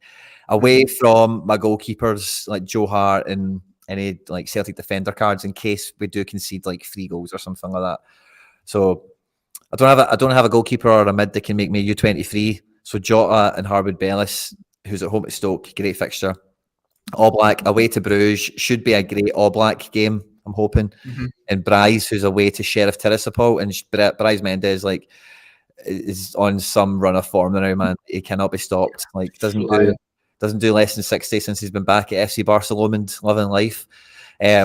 So, this is the best team I can fashion for All-Star Pro. And I think it's got a pretty unbiased build to it in terms of I'm not just going with Hart and Taylor or Rio or Jens or something. I'm trying to play the best ones I can. I think Kyogo and Jota will get over 60s and 70s, no problem. An All-Star rare, I've got Trubin. So I do have a U23 keeper, I beg your pardon. It's the midfield only. It's let me down. New signing Mukiele comes in. I've captained him just because again, with the two Celtic forwards, maybe Dyson doesn't start. I think he does. And Rio, like the forward card, it doesn't have a great game. It's not a card that will score amazingly. It does need a particular set of things to happen to be breaking 70s and 80s, you know. And Rogic should start. He started at the weekend. Steve Bruce is quoted as saying he's a fantastic player and he's going to play a big part for West Brom's, like getting out the bottom three and finishing a season with some respect.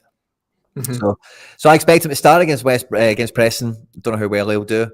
As long as this team picks up some ETH, I'll be happy. But with there being about 7,000 entrants, I reckon I'm probably, I don't know, can I fight for top 300? Maybe it can. I would need Rogic to get decisive. Probably need these guys to do something as well. But as long as it gets ETH, that's the first protocol. And then that then took me to my big Celtic cards, and I thought I'll just stick all of them into Challenger Euro, because until last night, this morning, there was only like 14, 16 entrants, and the prize pool is 8 cards. So if that's the kind of like the strongest amount of lineups that are in this, it's now up to about 30 or something, right? But you know, it's like, Harry, the people with the big strong teams, they'll get them in quickly, you know, typically, give or take, you know. So I think, yeah, maybe there's about 20 real competitive teams here. There's 8 prizes. If Celtic gets some goals, like maybe this team can do something. That's probably the best shot it's got, because I'm staying away from PSG, I'm staying away from Bayern, Real Madrid, and co. I'm only really fighting with Fenerbahce and Salzburg, and maybe Ghent or whoever, as you mentioned. So I think they're my 3 big teams.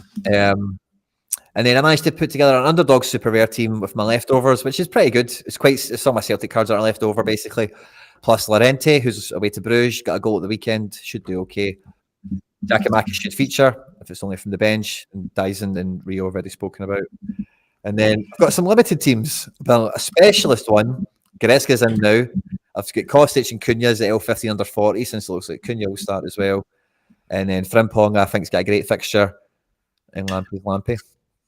And then this collection of guys here, Champ Euro guys, but they're an all-star. Maybe they win me a card. Not too bothered if they don't. And then the foundation team at the moment looks like this. We'll need to see the community lineup builder on the members stream on Wednesday. No. I'll catch up with you guys later for that. But this is how the team sits now, anyway. But yeah, so 7 teams out, and quite hopeful. Maybe we get a tier 2 super. Can you hear me, Quinny? I can hear you, okay, buddy. Yeah, I can hear you. For some reason, my everything disconnected then. Well, my mouse disconnected, and then my headphones have disconnected, which is really weird. Oh, really? You do sound a tad different, but I can hear you. You're not coming through my headphones. You're just coming through my. I'm just changing the battery, but yeah, really weird why that just happened. So yeah, I'm gonna see if this changes anything. Yeah, my mouse literally won't work. Is that USB mouse or something as well? No, it's a Bluetooth one. But it's not it. I don't know. It's really weird. Nothing's working, to be honest. That's a thing. Literally, going to need to shut down the computer to end the stream kind of deal. Yeah, I mean, Hendo, good to see you. I mean, I don't know how to shut it down. I guess I'll have to just shut the. I don't know. It's very strange because my Wi-Fi hasn't gone. Very weird little situation here, guys. Mouse has decided not to work. Harry's got a glitch. There's a troll in the Matrix, or a gremlin. Sorry, there's a gremlin. I think I'm being hacked. I can still see us on screen. I've got our chat open as well. Yeah, I can see you fine, and yeah, it's really weird. My mouse literally won't do anything. Hendo says he's 7th in under 23 Red Pro. Fantastic! That's unbelievable, Hendo. Still hanging on. Oh, the Safanov played. Oh, Safanov killing it. Yeah. Yeah, you must be. Thinking, how did I not know that? But yeah, you're waiting on Saf. The weird thing is, Quinny, I don't even have the option to actually end the stream. As in, I can't even. My mouse won't work. He said change the batteries. I have changed the batteries. The batteries have been changed. Batteries are definitely being changed. Like I can see my cursors on my other screen, but it's just nothing's moving basically. I went and reported all your wee porn bots, Harry. So they're all gone. Thank you. I reported the earlier ones, but yeah, really, really weird. Cherry, you're better asking Hendo that question about Kyle McGuinness. On for a star, JD over Sucic would have had me a point short of the podium. Ouch, Hendo, unlucky, my man. Okay, I'm back. Russell Copter, Safoff pulled off some insane saves. Safonoff season is back. I don't think it ever finished, did it? What? This season. No, I'm actually just on the stream now, and I don't know why, but on the Okay, I'm just going to refresh. But I'm on the YouTube page. Oh no, never mind. Ignore me. Can you hear me? I can hear you fine, buddy. Yeah. Wicked. Okay, sorry lads for the. I mean, you didn't experience any of that, but felt like I just got hacked. Hendo, I believe he's a top keeper. Will hold after under 23. Yeah, he's a really, really good keeper. To be fair. Okay, so is that all your teams out of the way, Quinny? That's all my team. That's the best. That's the best that FC Barcelona's got for the Champions League. Best to guess. I really like this under 23. This All-Star Rare Pro team. It's a good bonus, isn't it? Yeah, I do. Obviously, it's heavily reliant on Celtic scoring goals, but I don't think that's a bad thing in any way, shape, or form. So, yeah, I think there's definitely good reason for that to come through for you. In terms of my teams, I've been tinkering all afternoon. I'm still not set on my under 23 rare, but my under 23 rare pro is probably going to look like this, right? Costa in goals, Fofana captain, Badiashile, Pedri, and Zion Fleming. Now, it's a weird one because I have some very good forward options, right? Mm-hmm. But they're all if buts and maybes, as in, Odegaard might start after being ill. Carlson might play 45 minutes. Fatty will get off the bench. None of it's like concrete enough for me. And I'm just like, Zion's didn't score last game. He had a good chance to be fair to do so. Didn't. I've spoke to a decent Millwall source to seem to think that like I think I looked at the stats. He's had like the most shots or second most shots in the championship. But just isn't scoring them effectively. But they seem to think that like his time will come. He has scored a goal. It was a header. But I just think it's probably my not safest bet. Well, it is safe obviously than going for Carlson or Odegaard, but it also plays into like if I didn't play him and I played another let's do this, right? Let me just give you an example just for this to make sense. So let's say I did go with Odegaard for example, I would then need another super rare, right? I could technically go with I couldn't go with Fofana and what about our Forza guy? He's on good form. Who's he playing? Somebody rubbish. He's actually got a really good fixture. Yeah, this is one of the reasons why, it's good, man. Yeah, it is a really good fixture. They play Arsenal, basically, ironically. They're rubbish. They're like bottom. They're like one of the worst. Well, they're a really bad Arsenal, basically. Obviously, I have a Florentino Luis. I just don't know how many fouls this guy's going to give away on whatever night they play tomorrow, Wednesday. I have an Alan Varela as well. I have a Yair Vishan. I have players that can fit in. Of course, I do. But it's just like, at what cost do I need to risk the Odegaard or Carlson situation when I have a Fleming that I think as good as nailed on, basically. Yeah. And they're playing Rotherham, who are rubbish. Millwall are much better, don't get me wrong. Mm-hmm. But, I still think he's due a goal, doesn't he? He's due a goal. Obviously, he did score the game before last, but it was, like I said, a header. And he hasn't really sort of shown what he can do yet. But to be honest, I think it's Gary Rowett or whoever Rowett, whoever he is under a bit of pressure, obviously, right now at Millwall, they're struggling. And but apparently Zion's been like their sort of shining light at this point. That's my contemplation. That's where Pedri fits in here for me. I think he's gonna have a good game against Inter. And then it's basically who the spare rare is. And I think it was basically Fofana or Timber. It was kind of my contemplation here. I'll go Fofana. Yeah. I think Fofana's a little bit safer just in terms of like. If you think he starts. I think he starts, played on the weekend. Is Dallo going to play? Because that's a great fixture they've got. It is. This is, but obviously Dallo's just come off a spanking. Does he completely shake things up? Because he played the last Europa League game. I don't think Ten Hag changes. I think he'll keep going. Did he play the last Europa League? He scored 100 last year. But no, sorry, that's it. No, he scored 81. Sorry, the 81 was last league game. So like, okay, let me just do this for now. And then what I was going to do was I could then go in and change the under-23 team, like I just said. One of these two, like something fishy is going to happen with Carlson and Jens. It's a toss-up, basically. I don't know what to do. I need to kind of play one of them. So whether that is Odegaard, who looks to be the more safer option if we go off play sharper, but then, do you go off play sharper is kind of the next sort of contemplation. But like you said, you probably have to bring Dalot into that, don't you?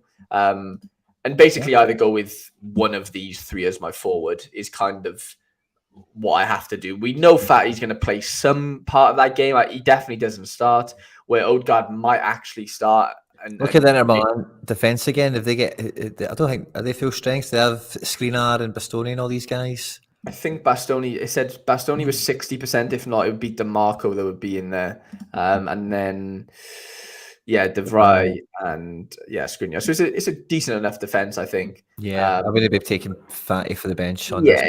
It's not worth really bringing a Fatty in. It's literally Carlson or Odegaard. It's literally a toss-up. Like I don't think one favours the other in any way.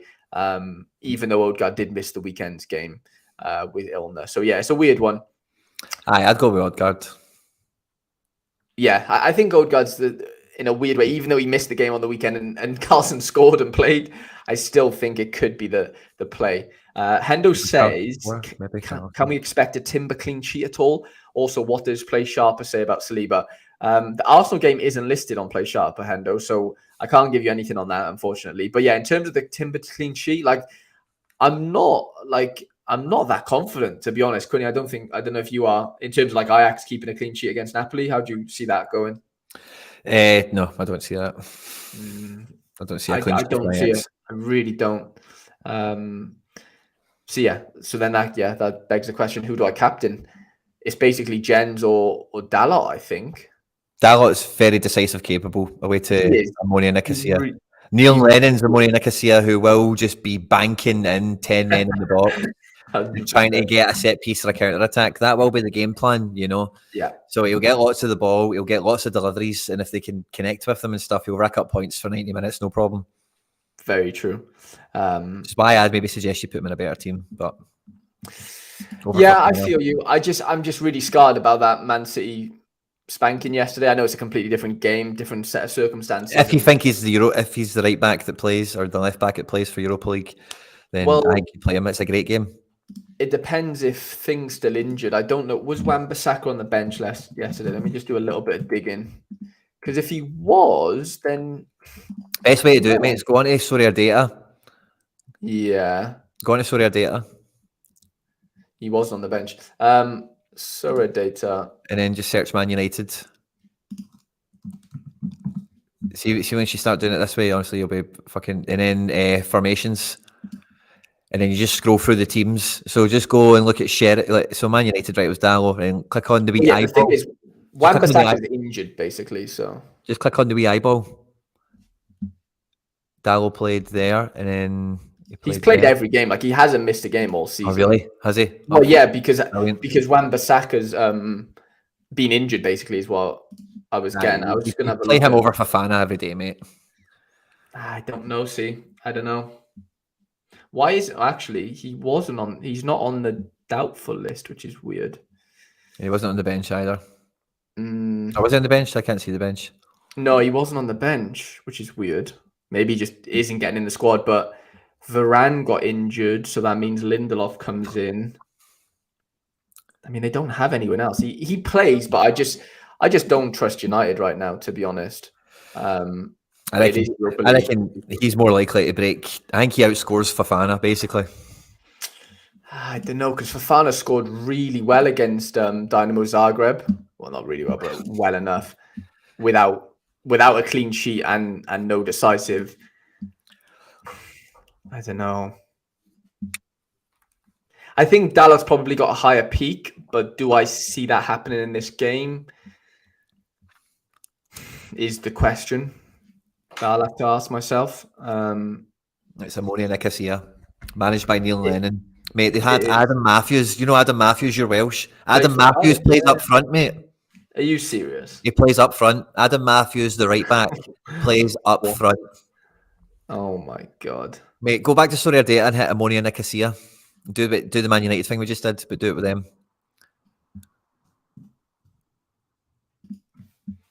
And then formations. Yeah, he's on the bench there. And then go to what game was it? Was it in Europe or was it the Cup or something? It's one of the games they played Adam Matthews up front. And they like just banked in 4-5-1. Oh my God. Maybe it was a cup game. I seen it online. I thought it might have showed up here. That's so funny, by the way. Yeah, it's not on this, sorry. But they have 100% done it. Okay, so how did they get on? They drew 1-0 to Basel. That's not a bad result, you know. Yeah. That's Neil Lennon's Ammonia Nicosia. So they're just going to have 10 men in the box for 80 minutes of the match. 10 minutes throughout the 90, they'll spend attacking or counter-attacking for 1 minute here and 1 minute there, and they get 2 corners in a row or something, you know, but that'll be it. Yeah, I do agree with I am lots of possession, lots of passes, lots of dribbles, lots of crosses, you know. Yeah, no, I agree. Possession loss might not be your pal, but no, very true. But you just have to hope that outweighs. Yeah, one DA, and you don't need to worry about that. That's true. Do I risk it? Do I sort of think he's good enough to captain? Potentially. I would probably. Yeah, I think he's. Yeah, if he can get the clean sheet as well, then jackpot. But I think Pedri's on for a great game. I think Pedri will do you good as well. You'd hope so, wouldn't you? You would hope so. Didn't start against Mallorca, and when he came on, he changed the team in a big way. And like also start against Inter, and we've spoken about the game already. But I think Pedri's on for I think that's a great looking team. I think it really is. Yeah, yeah, they both look decent. I mean, I'm not counting my eggs with the Lafon situation, of course. But yeah, the outfield four are very good players. Obviously, very good cards to own. I don't know if the fixtures really match up, and illnesses and what have you. But yeah, if it clicks, it could sort of bang. What's Hendo saying here? I annoyingly have all my under-23 boys in one group: Trubin, Guardiol, Vinny Jr. I could play a Barda, but I'd be betting against defense and goalkeeper. Yeah, that's a bit of a bummer actually that they're all in the same group. It's a nightmare. Yeah, that is a bit of a nightmare. Just looking here, most of I've got 2 Thursdays, a Tuesday, Wednesday, and then a load of another Tuesday there, a couple of Thursdays. Okay, I've got a busy 3 days. I'm hoping to watch a lot of football, and I think mine's are quite Wednesday heavy. Are they? You got a Wednesday heavy? I think all my strikers are Wednesday at the minimum. Yeah, I watch on Wednesday. Wednesday's the big day for me. Wee bit Tuesday, Thursday, either side. Love that. Are we just about done, Quinny, do you think? I don't know. Yeah, guess so. I mean, I don't know what else we can really go through. To be honest, yeah. Oh, actually, one thing I will check just while I'm on here. I just want to see how much that Savinov affected me. Okay, yeah. So I've moved down 2 places. I'm into 19th now. It's affected me at all, actually. Yeah, good shout. Yeah. Do you want to put you on stream, or you? Nah, I'm still getting 2 cards. I'm still where I was. It's not done me anything. No worries. What's Gaza saying? It's a very hard call. I have the same 2 players. Fofana is high scorer, but clean sheet could be risky. So I would have to agree with Quinny. Dalla, I would expect to score better. I will say I'm playing them both in All-Star D4. Gaza, you're just showing off. You're just showing off that you have a lot of depth, and I don't. I'm only messing, Gaza. Now, happy to finish 19th here. Well, is it 100% done? Yeah, it is 100% complete. So I do have a tier 3. Top 20, Harry, well done. Yeah, top 20. I'll take that, How many out of... It's a decent amount in here, 100, 140-ish.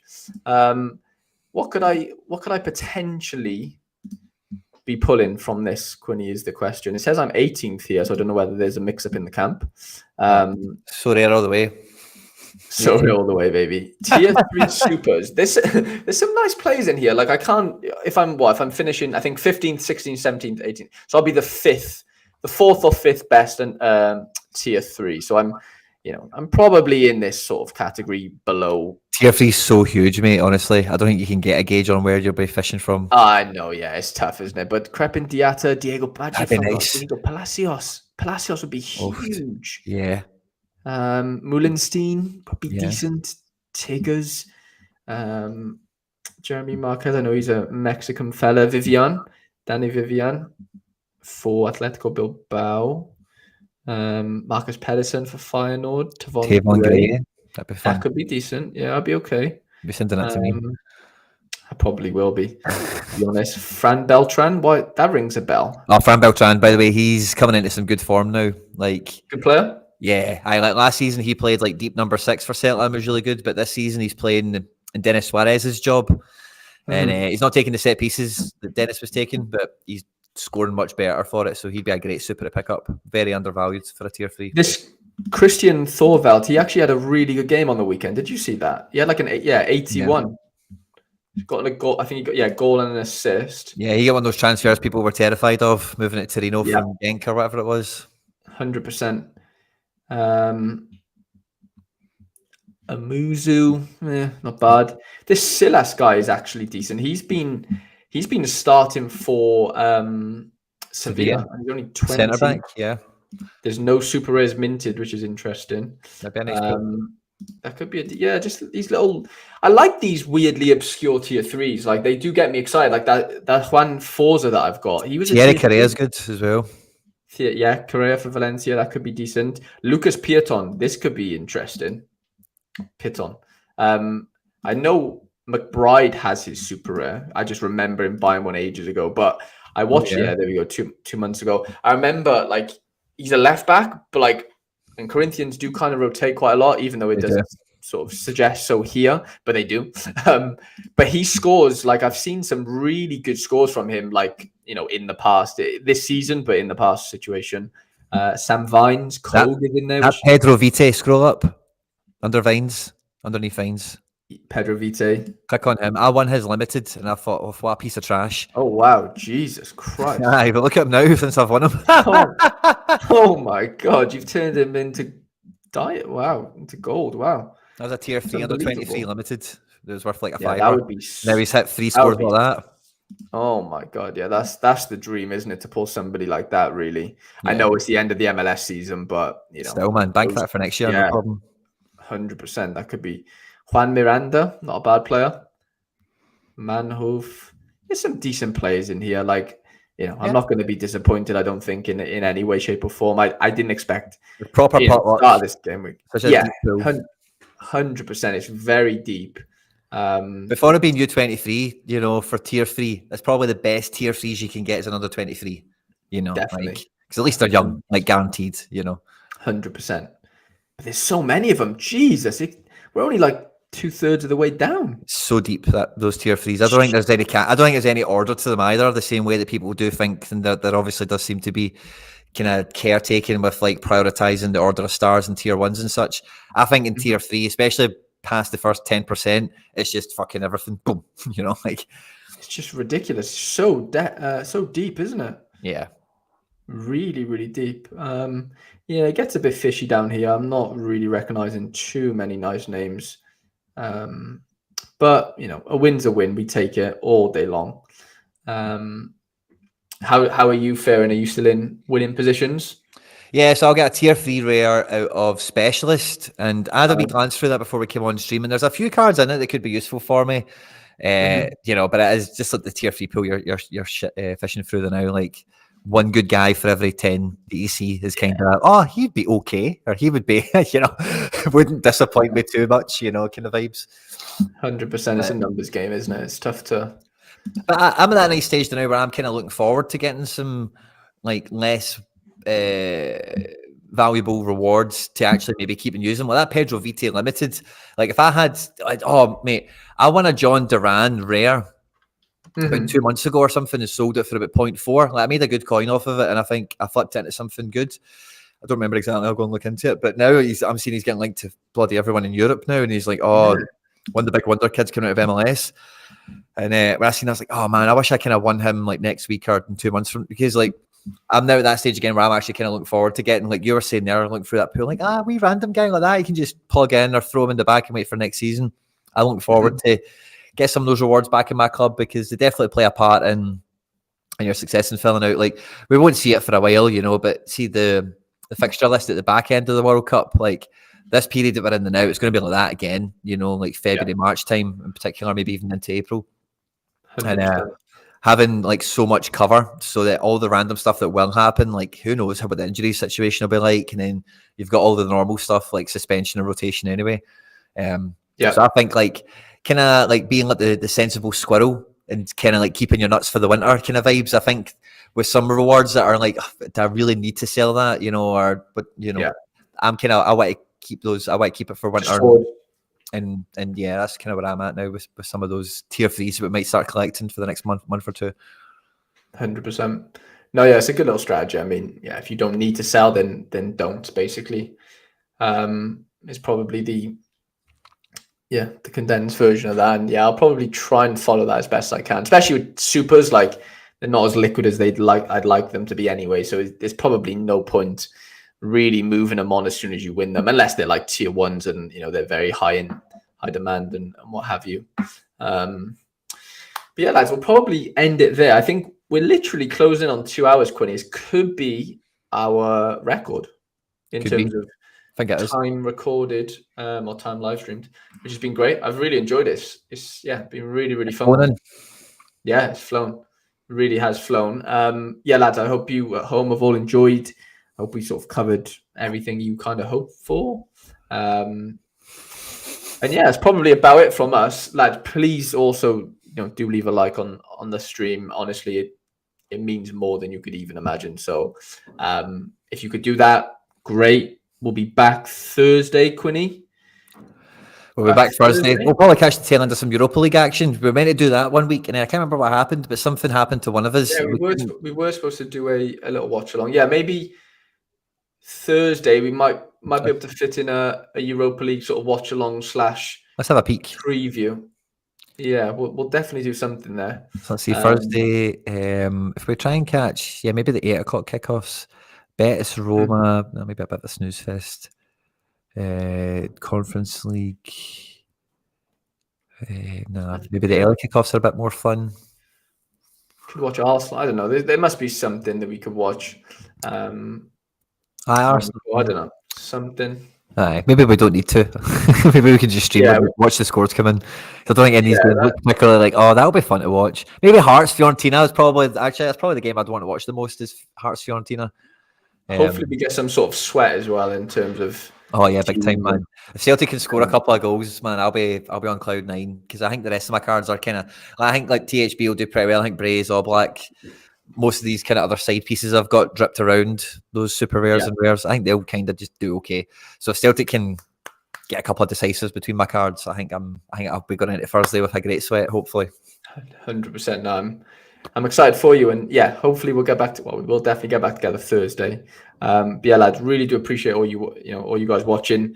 Hope you've enjoyed. Like I said, leave a like if you did enjoy, and we'll see you guys on Thursday. Take care. See you guys.